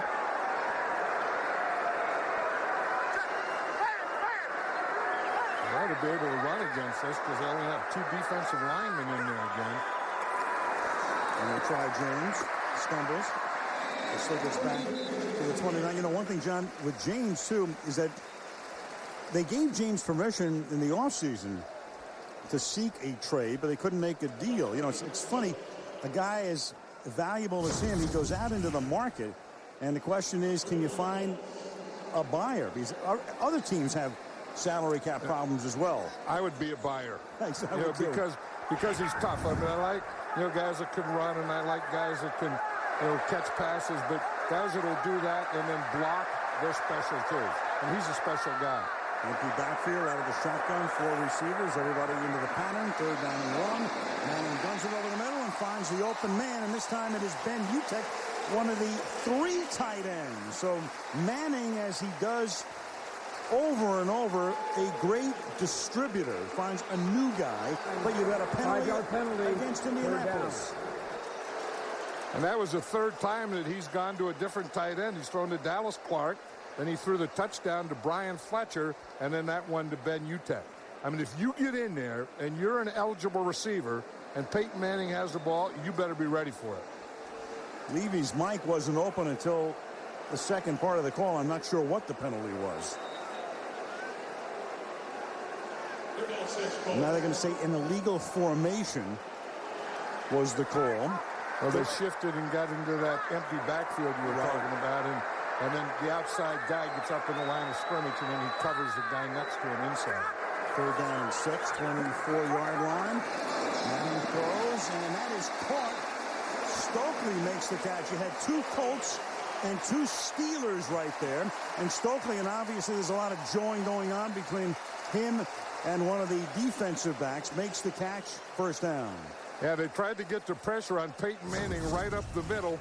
They're going to run a blitz, a cross and blitz. You see, they bring both linebackers up to the inside and cross them. Peyton Manning reads it and gets the ball out to Stokely. That's a pretty good combination. We're talking about Manning and Harrison, Manning and Wayne. Manning and Stokely is also pretty good. From the 32-yard line to the outside goes James on the stretch play. Picks up 4. That's his 20th carry of the night. He is a workhorse throughout his career. Most consecutive team games with 20 more carries in a season. You go back to Terrell Davis with the Denver Broncos in '97, and now James in all 11 games this season with the Colts. Averaging 4 yards a carry, which is about the league average. 2nd down and 6. Well, we know who the Mike is, Al. 51 is the Mike. James Ferrier. Pressure on from the outside. Manning gets it away. Wayne makes the catch. Coakley makes the tackle. They'll move the chains again. We talk about Edgerrin James and running and the great balance he has and all that, but here's what I like what he does. And if you're going to have a great passer and they're going to try and blitz him, you better have a back there with them that can protect when they do come in a blitz. And Edgerrin James is as good at that as anyone. Boy, he needs a little chip. Buys that extra split second. Pays off on the other end. Ball at the 44, 3:40 to go in the 3rd. Fake to James. He stays in the block again. And the pass incomplete. So Edgerrin runs the ball, catches the ball. They fake it to him. Gets in the block when he has to. Throughout his career, remember, he had major knee surgery. So that's the fall off there, 2002 to 2003. And now, over the last season and a half, 4.6 yards per rush. And that could be why they had no takers. They were probably still worried about that knee. 2nd down and 10, 44-yard line. I'd like to be an offensive lineman for the Colts and have to stay in these stands that long. And that's James. And the defensive lineman as well, having exercised the patience on the other side. Yeah, I know as an old offensive lineman, you always wanted the quarterback to get up there and snap the ball, get off. You didn't want to have to stay in that stance for a long time. But, I talked to the Colts about it, and that's the way they play. I mean, they start that in mini camp, and they do it in training camp, and they do it in preseason. So they're used to getting down in that stance and staying in it. And the no-huddle, something that Tony Dungy inherited when he came over. It wasn't broken. and there was no need to fix it. And Manning throws, and that's caught by Reggie Wayne for a first down. So Manning goes left, right, short, middle distance, finds a bunch of different guys, and this time it is Wayne making his 5th catch. And now Peyton Manning is back in a rhythm, and he has what he wants. That's just a zone defense, 4-man rush, and he's just looking, finding the open guy. And they talk about Reggie Wayne probably has the best hands in the team. And we know Marvin Harrison is a great wide receiver, but just hands, catching the ball with your hands. Reggie Wayne's the best. His 5th catch, and all of them have been good for a first down. And this time, James can only block Townsend momentarily, and then Townsend able to get around him on the inside and gets the sack of Manning. Yeah, Edgerrin James, when he makes a good block, I'll say he makes a good block. When he makes a bad one, I'll say it's a bad one. And, Peyton Manning is counting on him, to get this block over here on this side, and right there, he doesn't get it. That is a poor job. They always want to send him to the side of the blitz. I mean, he's always going to go to that side and take the outside blitzer. Only the 8th sack allowed by Indy this season. Less than 1 a game, 2nd down and 13.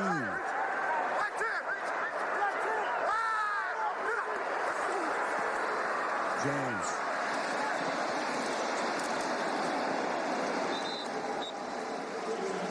Clark Higgins makes the hit with 1.5 minutes to go in the 3rd quarter. You see what Troy Polamalu did very, very well on that play. When you're the outside guy, you want to get containment. And containment means you get on his outside shoulder and you force the running back to the inside. Watch Polamalu.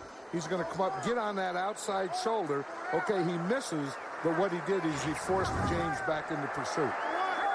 James needs a breather. Dominic Rhodes comes into the game. He'll flank Manning in a shotgun. 3rd and 13 at the 44. Under a minute in the period. Manning stepping up to the outside. And incomplete. Intended for Brian Fletcher, then not in field goal range, so Hunter Smith, the punter, comes in. Yeah, Dominic Rhodes was in there that time, and he didn't do a very good job of picking up the blitzer either. And, Peyton Manning, the quarterback, really doesn't look at the rush. He's not looking at the lineman. He's not looking at the blitzers. He has to look upfield. But having said that, you still feel it when a guy is right on your shoulder or very close to you. You talk about something different. That drive consumed almost 7 minutes, and the Colts didn't even get into field goal range. That's news. Hunter Smith's kick. Bounces at the 3. Colts can't down it. Touchback. Roethlisberger and the gang come out to the 20. 38 seconds remaining in the 3rd period. 23-7 Colts. Class of 94. Here I come. When you want to make a good impression, Enterprise Rent-A-Car will pick you up free and get you going in style. Looking good, Moose. Pick Enterprise. We'll pick you up. You've just been identified by a competing agent. How are you going to handle it? I'm going to borrow this. Danger, danger.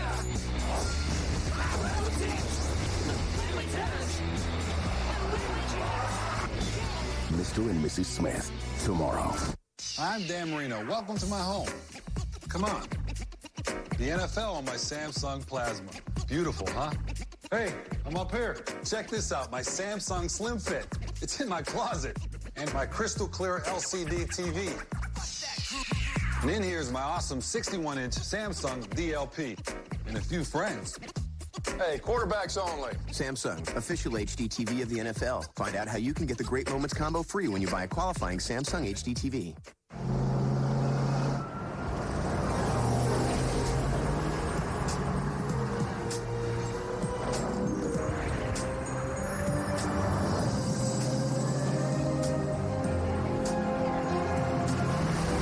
Get into the season.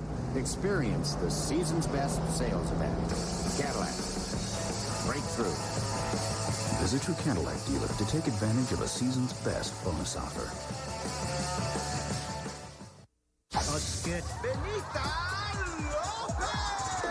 A fit. You really hurt her feelings. And a couple brand new Oh, they're yummy. All new George Lopez, Wednesday, 8/7 Central, followed by an all-new Freddie, only on ABC. Next Monday, the Seattle Seahawks make their sole Monday night appearance of the season in Philadelphia against the Eagles. ESPN Sunday night, Raiders Chargers from San Diego. 38 seconds remaining. Third period. Pittsburgh begins this drive at the 20-yard line. Roethlisberger, 13 of 17, and that one is almost picked off by Gary Brackett. You know, now Gary Brackett can do that because they have the lead, and that's the type of thing this Colt defense was talking about. You know, we want to take away their run, put the game in Roethlisberger's hands, make him throw the ball, and then we can loosen up and just use our pass rush and get our drops in our zones.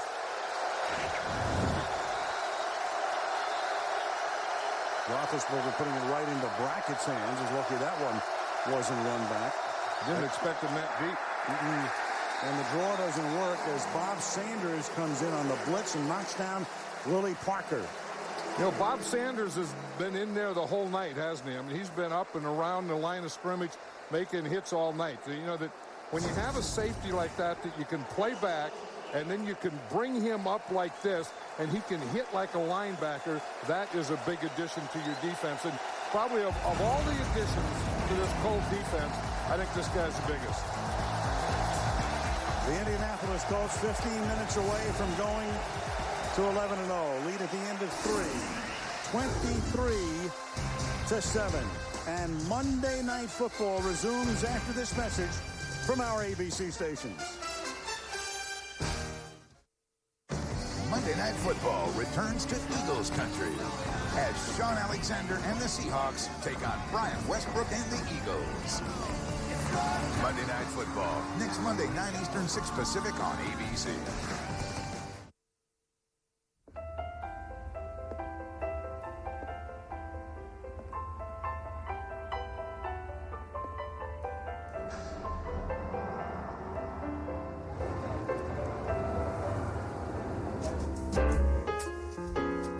Make this a December she'll truly remember at the December to Remember sales event, where you'll find the best values of the year on your favorite Lexus vehicles. See your Chicago area Lexus dealer. Hi, I'm Scott Blum, Chairman, CEO of Buy.com, the Internet Superstore. Since founding the company in 1997, we've had one goal: to offer our customers the lowest prices guaranteed. Having reached over 7 million customers, we're celebrating by offering 10% off Amazon on over 900,000 books. Plus, get other great deals on the latest electronics, computers, digital cameras, DVDs, CDs, and more. Over 2 million products, all from America's top brands. So next time you buy, check us out. Buy.com. Hundreds of automobile brands are sold in Chicago. Only one is built here. Ford. The 2006 Ford Freestyle. Built in Chicago, for Chicago. That's why we gave it best-in-class fuel economy and available all-wheel drive for our Chicago winter. Get into a new 2006 Ford Freestyle for just $23,313. Everyone pays the same price. It's that simple. Ford Freestyle. Built in Chicago. Built for the road ahead. Back home with Harry Lennox, Tuesday at 10.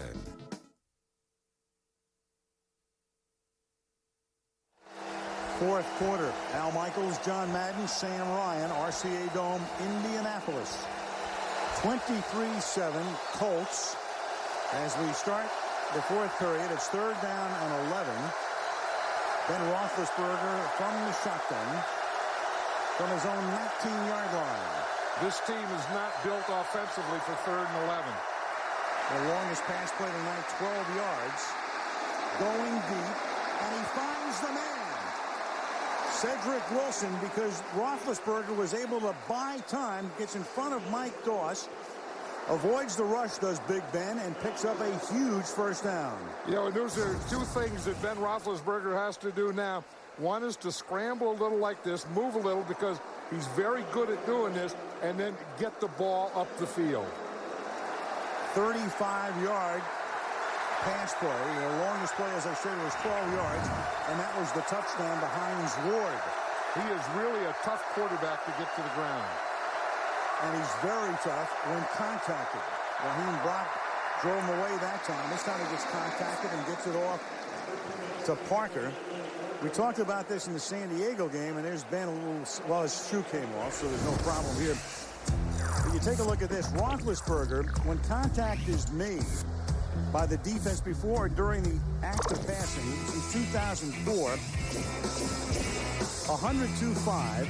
The NFL overall rating is 82.8. He is twice as good as the league average when he's contacted, which is unbelievable. Yeah, but that's the type of quarterback he is. He kind of turns his shoulders a little, and he's so big and strong, guys just fall off him. And now Parker at a point when the Steelers try to get something going on the ground. Parker tonight, who's their primary running back, has carried 8 times, but for only 15 yards. You know, and that's the thing. I mean, you can be a running team, but if you don't run efficiently or effectively, then you have to go to the pass to open up the run. Maybe that little scramble, that deep pass kind of loosen up this Colt defense, and now maybe they can get back to a little more running and maybe better mixture. They're averaging just 2.2 yards per rush. Crowd gets a little nervous. Roethlisberger under pressure, under contact, sack. Josh Thomas, number 91. You know, Josh Thomas got Ben Roethlisberger in the perfect place. If you try and get him up high, he just moves those shoulders like we were talking about. But if you get him down low, below the knees, there's nothing he can do about that one. Watch Josh Thomas here. He's number 91. He starts to scramble out there a little, and he goes low, and he gets him right around the ankles, and that's the way to get Ben Roethlisberger down. He got through Matt Starks, and the secondary did its job as Ben couldn't find anybody open. Second down and 17 after the 7-yard sack. They double Freeney on the outside, and that pass is a little behind Hines Ward and a little high. He was free, but a little bit behind him. You're right. He was free. He had him there, and it was just a bad pass. Hines Ward got in the hole again between the corner and the safety. You see him coming up the field right there. Then Roethlisberger throws it a little behind him and a little high. Had he let him out in front of him, he would have had a big, big completion. Now third down and 17.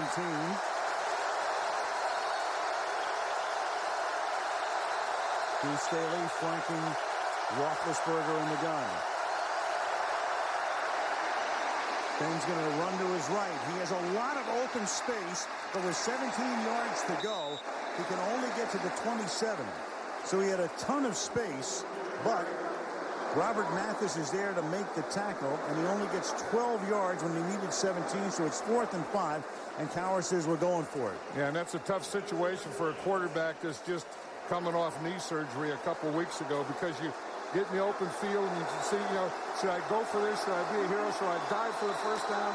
But, you know, you can't do that because your body's not going to let you yet.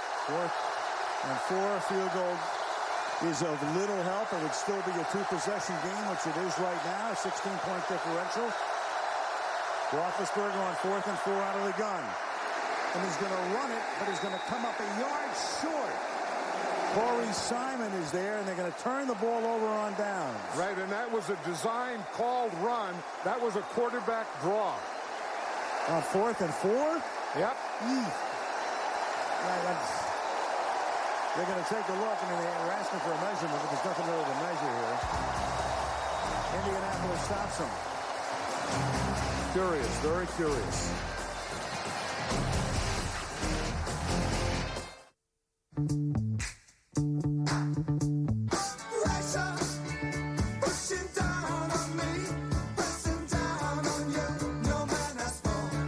Be brilliant with a pair of diamond earrings from Zales.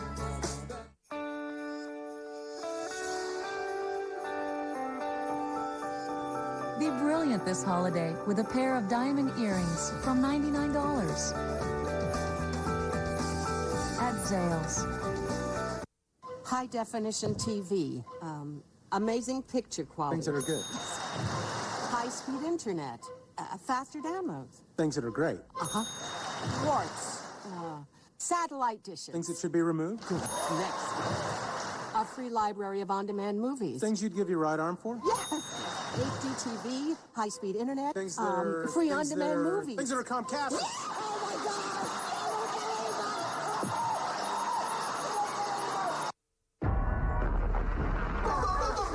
100 years ago, you were living out here in the desert, chopping each other's heads off, and that's exactly where you're going to be in another 100.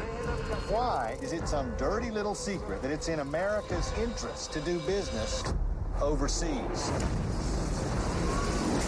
They want to kill someone that hasn't done anything wrong. You will have squandered the greatest natural resource in history. A real client, after all, is us. Syriana, rated R, starts December 9th.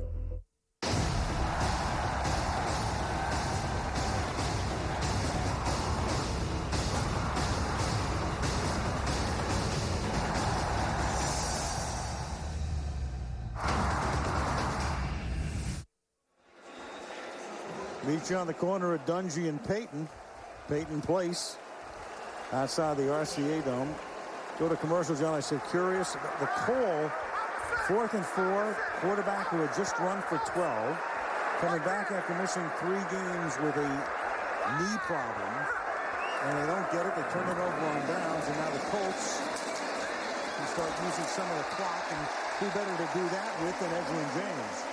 And I think Peyton Manning this week will. You remember last week they had the lead, and he was throwing at the end of the game because he was still reading the defenses. And Tony Dungy said that was his fault. He didn't tell him, just slow the game down and and run the clock out.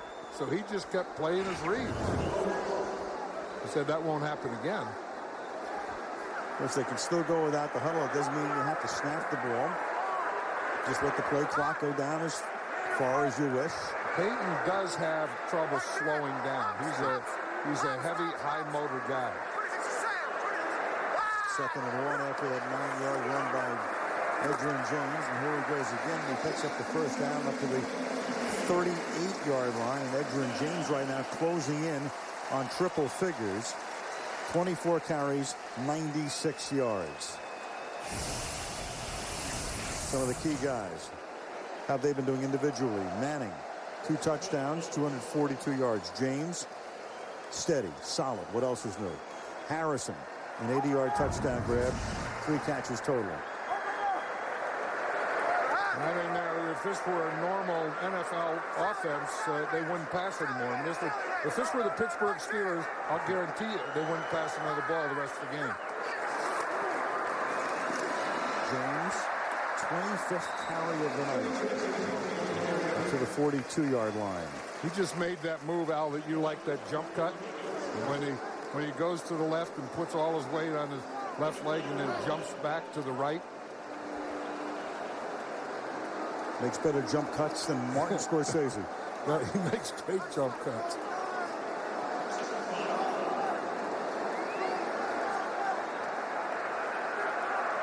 .101 yards. The Steelers had a 22-game streak without allowing a 100-yard rusher. He is letting that play clock go down. Under pressure, flushed out, throws underneath, catch is made. Brian Fletcher comes back to bail him out for a minimal gain, and that'll set up a 3rd down and 4. You know what Peyton Manning calls Brian Fletcher? He calls him Mr. Suggestion. He says here he is, the second tight end, and he always has a suggestion, but he doesn't take his mouthpiece out. And he's always talking with his mouthpiece in. And he says, I don't listen to those guys anyway. I don't understand a word he's saying. Fletcher may have suggested a pass to him earlier that resulted in a touchdown. 2 in 2 weeks for the guy from UCLA. Well, he's playing a lot because they're playing a lot of 2 tight ends with Dallas Clark in the slot. Here comes the blitz. It's picked up and the pass is underneath, and it won't get a first down as Marvin Harrison cuts across the middle and Ike Taylor makes the tackle, and Indianapolis will have to kick, and by the time Hunter Smith gets it airborne, there'll be about 7.5 minutes to go in the 4th. Maybe next time the Colts get the ball, they won't pass anymore. Yeah. But if that was just the opposite, and again, if that were the Steelers, once Bill Coward gets a lead, and Bill Parcells is the same way, those guys get a lead, and they got a good running back, they just feed it to him the rest of the game and just eat time off the clock. Smith to kick it. Antoine Randall to run it back. Flag is thrown. Randall will make a fair catch at the 12-yard line. I think Antoine Randall is a little frustrated because maybe that last call, but on that last drive, he was over there in the sideline very upset. And I think probably being behind is one thing. His not getting the ball much is another thing.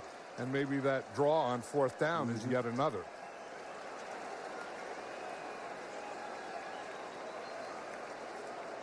And there was the frustration. Which during the punt, personal foul face mask, receiving team.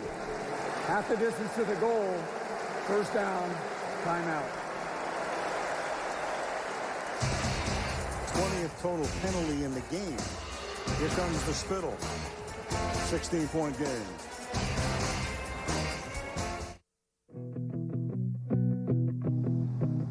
A shift has been made, and better stories will be told.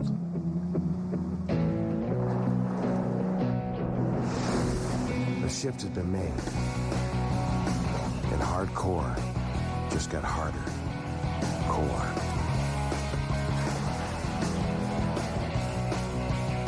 A shift has been made, and taking 8 camping is only a problem for the tent.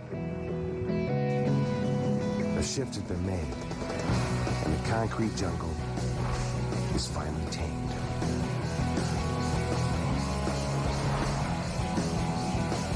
A shift has been made, and when you think adventure, on-road or off, think Nissan.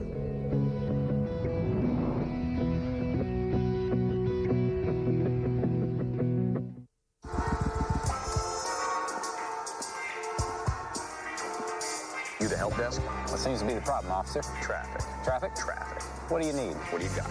I got wireless sensors and congestion flow modeling. What'll it do? Cut down traffic. Will it work? Works. Nice work. Just doing my job. Have a nice day. Tonight after the game, blizzard conditions shut down parts of the Midwest. Jerry lets us know if the snow and cold are headed our way. And the World Series champion White Sox introduce their new slugger to the fans.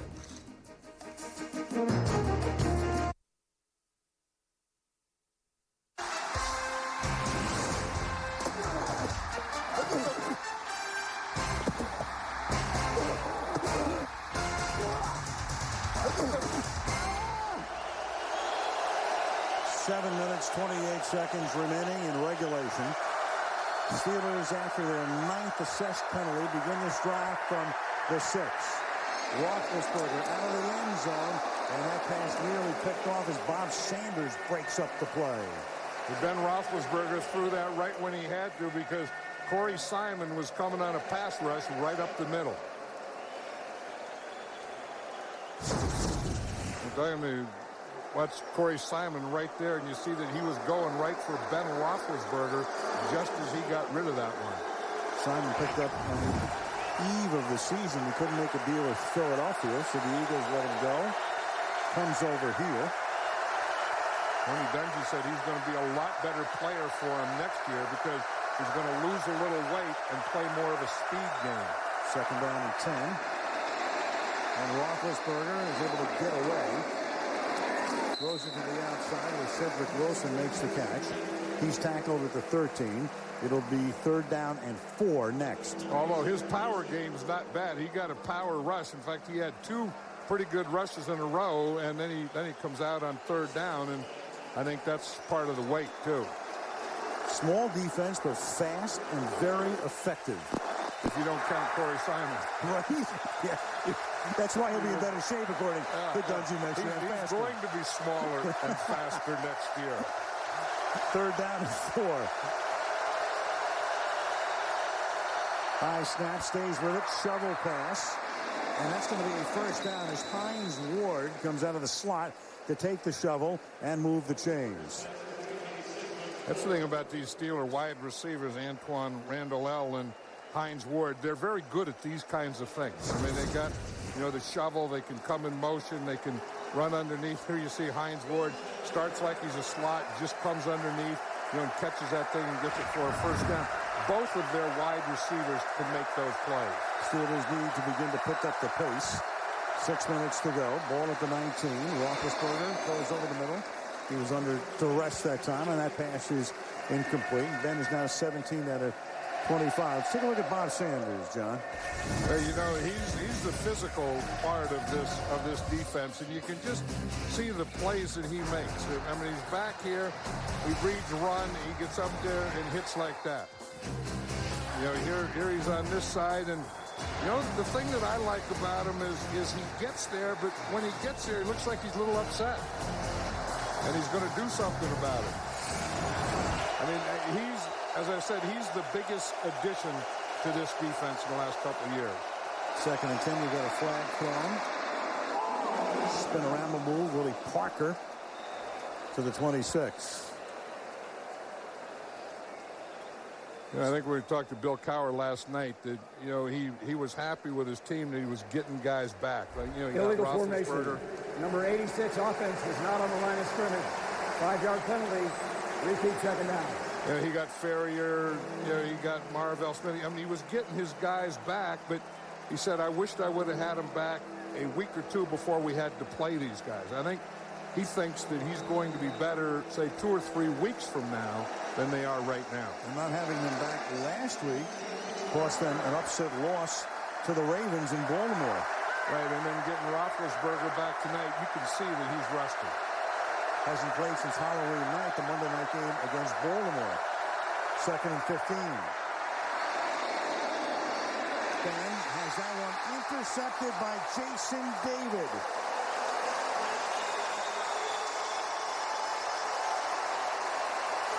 That's what the Colts do to you. They get ahead of you, and then they go to that Tony Dungy Tampa 2. That corner just starts wide and going back with that wide receiver deeper and deeper. Baby, I love your way.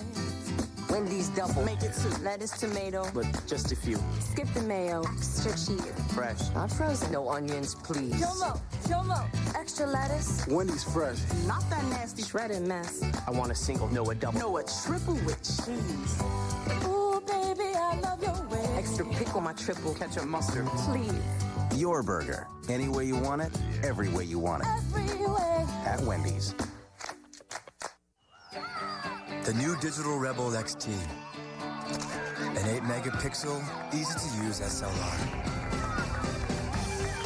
With virtually no delay when you snap the picture, and with the ability to shoot at 3 frames per second, you'll never miss the opportunity to catch the impossible.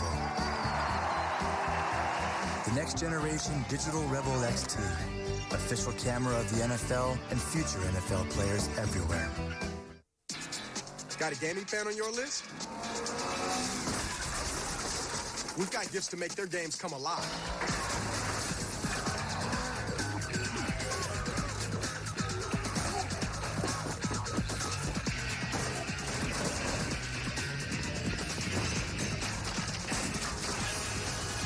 More games, more stuff.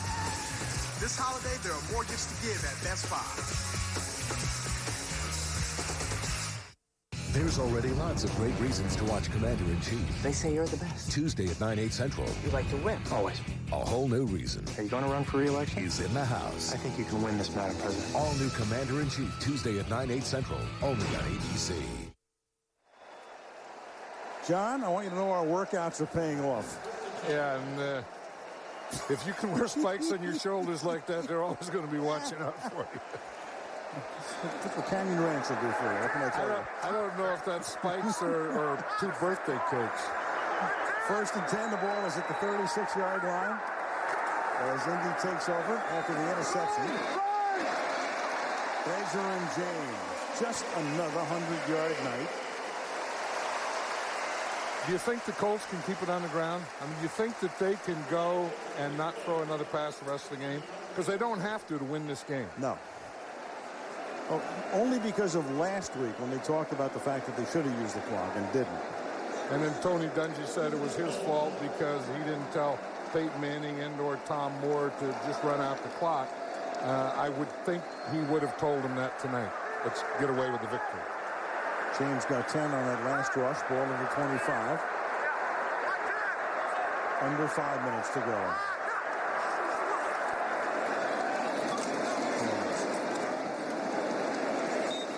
Manning tonight, 15 out of 25, 245 yards. His rating is over 100 at 102.9. Got off to a slower start than usual this year, but this is going to make it if he stays over 100. 6 straight games with over 100. The last player with a 100-plus rating against Pittsburgh, you go back to the end of last season, it's all in the family. Eli did it in the Giants-Steeler game. 2nd and 6.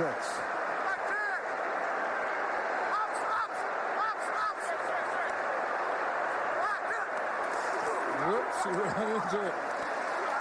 See what he did? He called opposite. He was going to run to the right, and then he changed it, and he called a run to the left, and he ran right into a blitz. But again, with a guy like Edgerrin James, he's good enough. He sees that blitz. He's running into the blitz, and he just cuts back against it. Speaking of blitz, well, the media blitz, which has already sort of started, will really pick up some steam right now. Can the Colts do it? On the verge of going to 11-0. We'll take a look at the 5 remaining games, and they have a pretty tough schedule down the stretch. I see where Don Shula last week said that he believes that they're going to. James again, flag. For the moment, he has a first down, pending the call. Next week, they get Tennessee here. Okay, that's a game they should win. Then they go to Jacksonville, which is a different kind of game right now, of course, because Leftwich is out. San Diego comes here. And that's going to be a very important game for the Chargers, who dug an early hole, defensive foul. The game at Seattle on the 24th of December is pretty fascinating in a number of ways. And then, of course, if they go to 15-0, they get Arizona here. When they go to Seattle, it's possible that both teams could have everything wrapped up. You could have 2 teams playing for nothing, but the Colts looking to sustain a perfect record. Yeah, that's going to be a tough decision for Tony Dungy. If you have everything clinched, but you're still undefeated, what do? I think you go for the undefeated. I think he will, too, and I think Dungy and Manning have a great sense of history. You know, you can look at it a couple of ways. Andy Reid last year clinched everything with the Eagles in the NFC, and then he not only didn't play some key guys, didn't even suit them. But you know, Manning, a football historian, Dungy understands what this is all about. I remember Mike Shanahan saying when the Broncos were 13-0 back in '98, he said, you know, we're using this as a carrot to try to go undefeated and to keep us along that path, even though the Broncos stumbled, lost to the Giants and lost to Miami. They did eventually go on to win the Super Bowl. You know, but this team has a lot, this Colt team. I mean, you watch them, they practice hard, they study, they work, they do all those things. They have a heck of a lot of pride, and I think if they got to that situation that they would want to win. I mean, there's no way that they would say, now I know if someone gets hurt, you have to go. But we've done 3 Colts games this year, and they have the same starters. They have the same guys playing every game. Average margin of victory, 15 points. They lead by 16. No game closer than 7. 2-minute warning, and this crowd can smell 11-0. This is Paul. He's been a quarryman, beetle, wing, poet, father, frontman, producer, business mogul, painter, and if that weren't enough, a knight.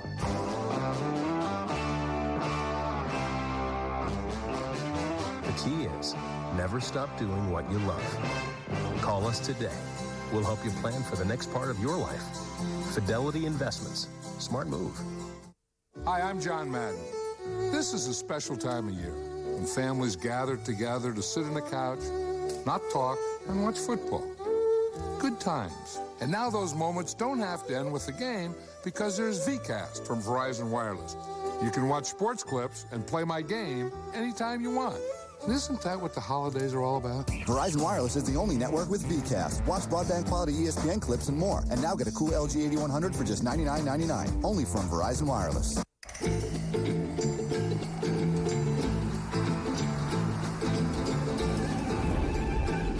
Steelers now losing to Baltimore last week, on the verge of losing here.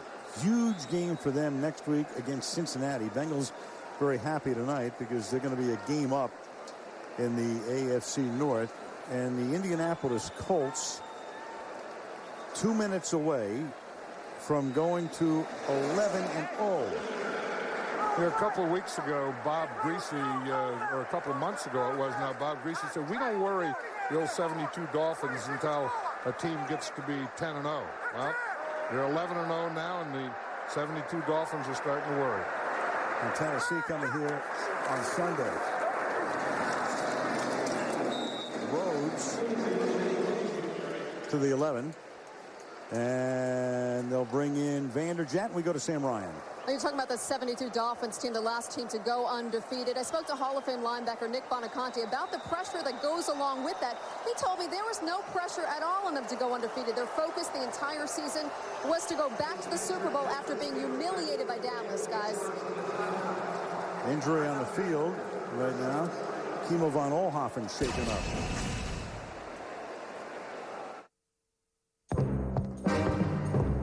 What's he doing here? Beats me. Can I help you, sir? I'm looking for our security. Yes, sir. Our security is in the network, sir. This blinky thing is our security? The security thing is everywhere. The network is, sir. Let me get this straight. The security is in the blinky thing, and it's in the doohickey next to the blinky thing? This is technical jargon, isn't it? Yes, sir. Security, powered by Cisco.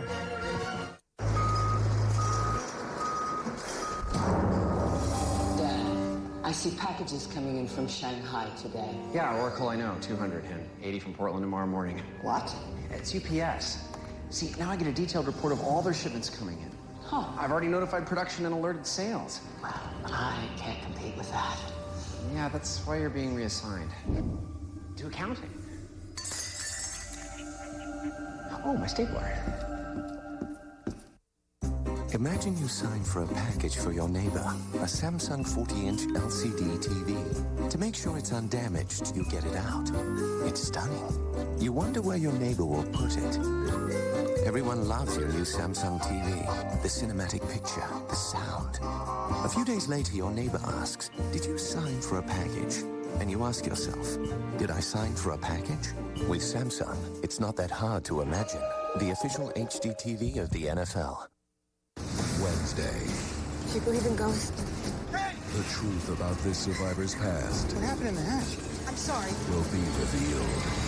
An all-new Lost, Wednesday night, 8 Central, followed by an all-new Invasion, only on ABC. Aerial coverage tonight, provided by Bud Light. There's a Bud Light in a few of those folks' futures, I'm sure. Party begins early in Indianapolis, just about midnight.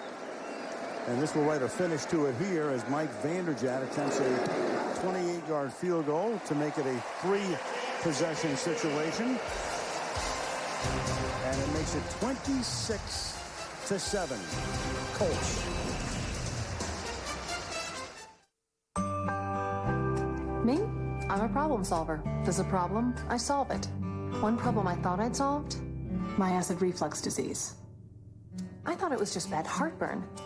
But when I went back to my doctor, he told me over time stomach acid had damaged the lining of my esophagus. He prescribed Nexium. Said I needed more than heartburn relief. My esophagus needed repair.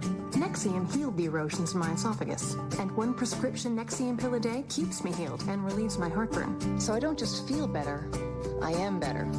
My doctor did say other serious stomach conditions may still exist, and headache, diarrhea, and abdominal pain could be side effects of Nexium. Talk to your doctor about Nexium and find out if a free trial is right for you. Even the best problem solvers need a little help sometimes. Nexium, the healing purple pill. If you can't afford your medications, AstraZeneca may be able to help.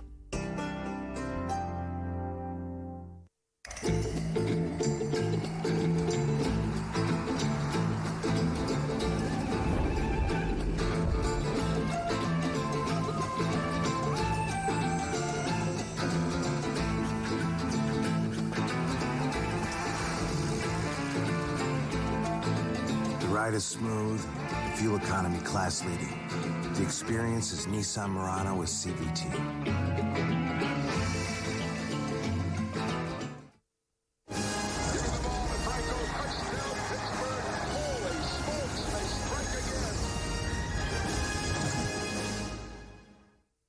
Have no fear. The life of Pope John Paul II, Thursday at 8/7 Central, only on ABC.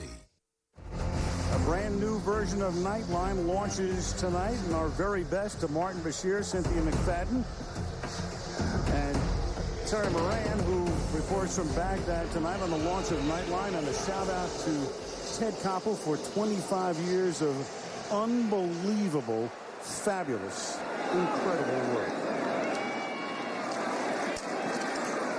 Brett Kiesel will run it back to the 44-yard line as the clock ticks down here. And Monday Night Football is being brought to you by Cisco. Changing the way people work, live, play, and learn. Innovation powered by Cisco. Nissan inviting you to shift the way you move through the world. And Wendy's classic hamburgers do what tastes right. Edgerrin James, 29 carries, 124. Harrison got it started tonight. 80-yard touchdown reception on the first offensive play of the game. But some key moments in this one, John. Parker across the 50, first down. Jeff Reed misses a 41-yard field goal. That would have tied the game. You've got the Roethlisberger interception near the end of the first half and the Harding's penalty, which sets up a Vanderjagt field goal to make a 6-point game a 9-point game. And then the onside kick that doesn't work to start the second half, and Pittsburgh was done. Yeah, and the Steelers never recovered from that. Watch Bob Sanders here. I mean, every time he unloads, he looks like he's mad at something. You know, he looks like I'm gonna go get something. I'm not in a good mood. And Tony Dungy came, and you got another flag here. Dungy said to Peyton Manning, "I promise I'm going to get you a defense." And Bill Polian has drafted for defense. Jim Irsay owning the team. Nose guard of the defense. 5-yard penalty.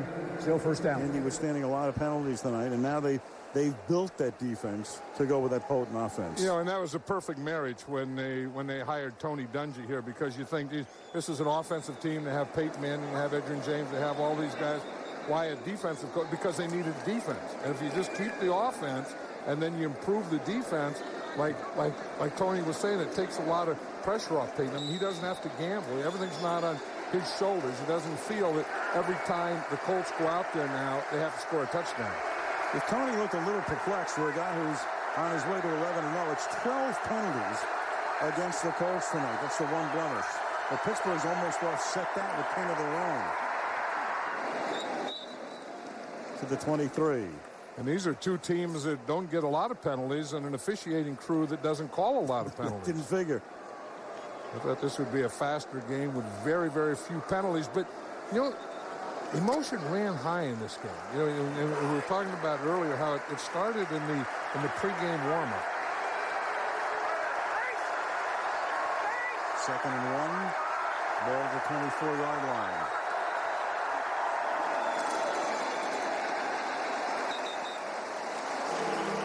So the final minute now, 11-0, matching Denver. Denver went to 13-0 in 1998. And then of all things, the Giants and Kent Graham at quarterback beating them in the 14th week. In Miami, the only undefeated team running the table regular and postseason in the history of the National Football League. And Indy will have to win 2 more games than did Miami to match that. 3rd down and 3. What would be your guess that they will or won't? Oh, boy, I'll tell you something. I would have said no. But the way they've played tonight, I mean, major opponent, quality opponent, big game for Pittsburgh. They've got it all going right now. I'm looking ahead here, and I'm thinking, They got a pretty good chance. Yeah, and I'm agreeing with you. And as I said earlier, Don Shulett thinks that they're going to do it, and I agree with him. The one thing about going 16-0, 8-0 is not halfway to 16-0. 13-0 is, because then the pressure will really mount. But the Colts look great tonight and win it 26-7.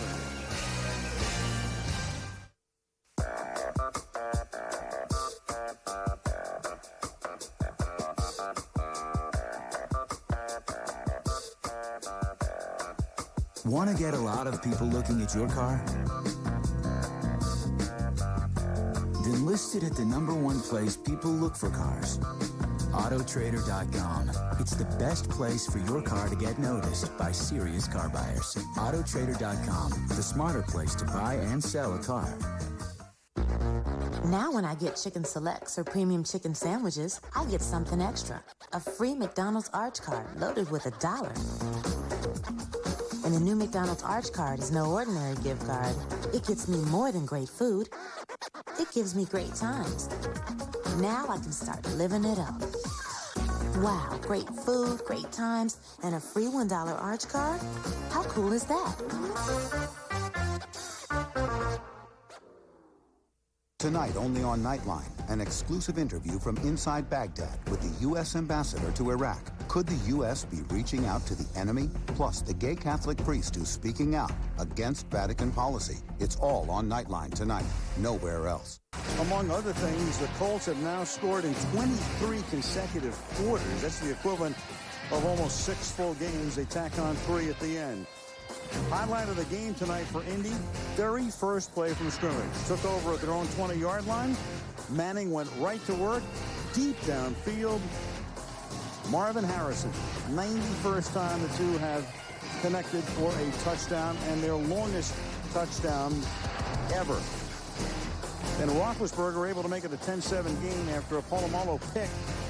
Hines Ward scores and made it 10-7, but Reed missed the field goal. Vanderjagt kicked a couple of field goals. And then after the ill-fated onside kick, Manning with a short field to work with. Brian Fletcher scored.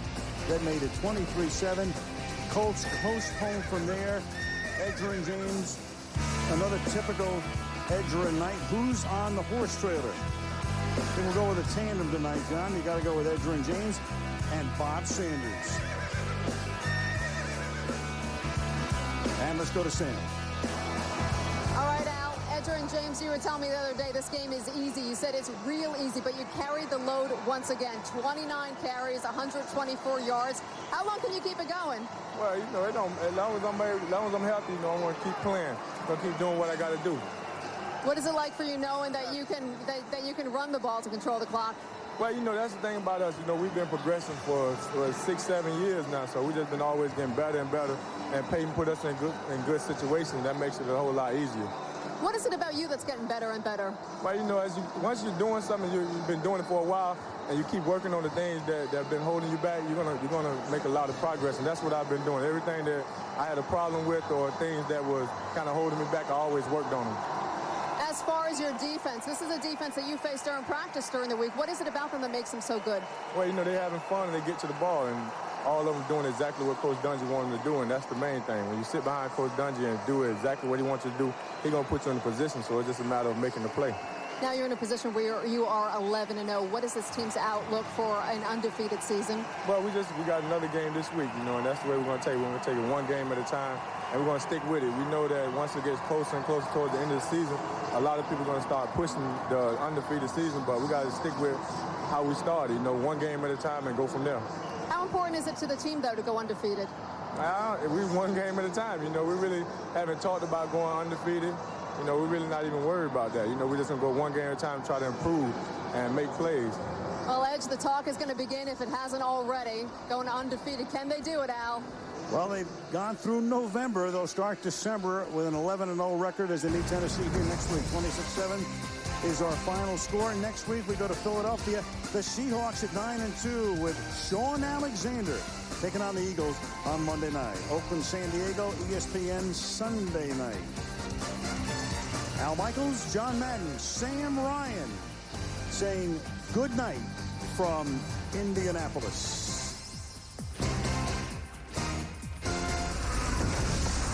There are many great reasons to watch Commander-in-Chief. Tuesday at 9, 8 Central. You like to win, always. A whole new reason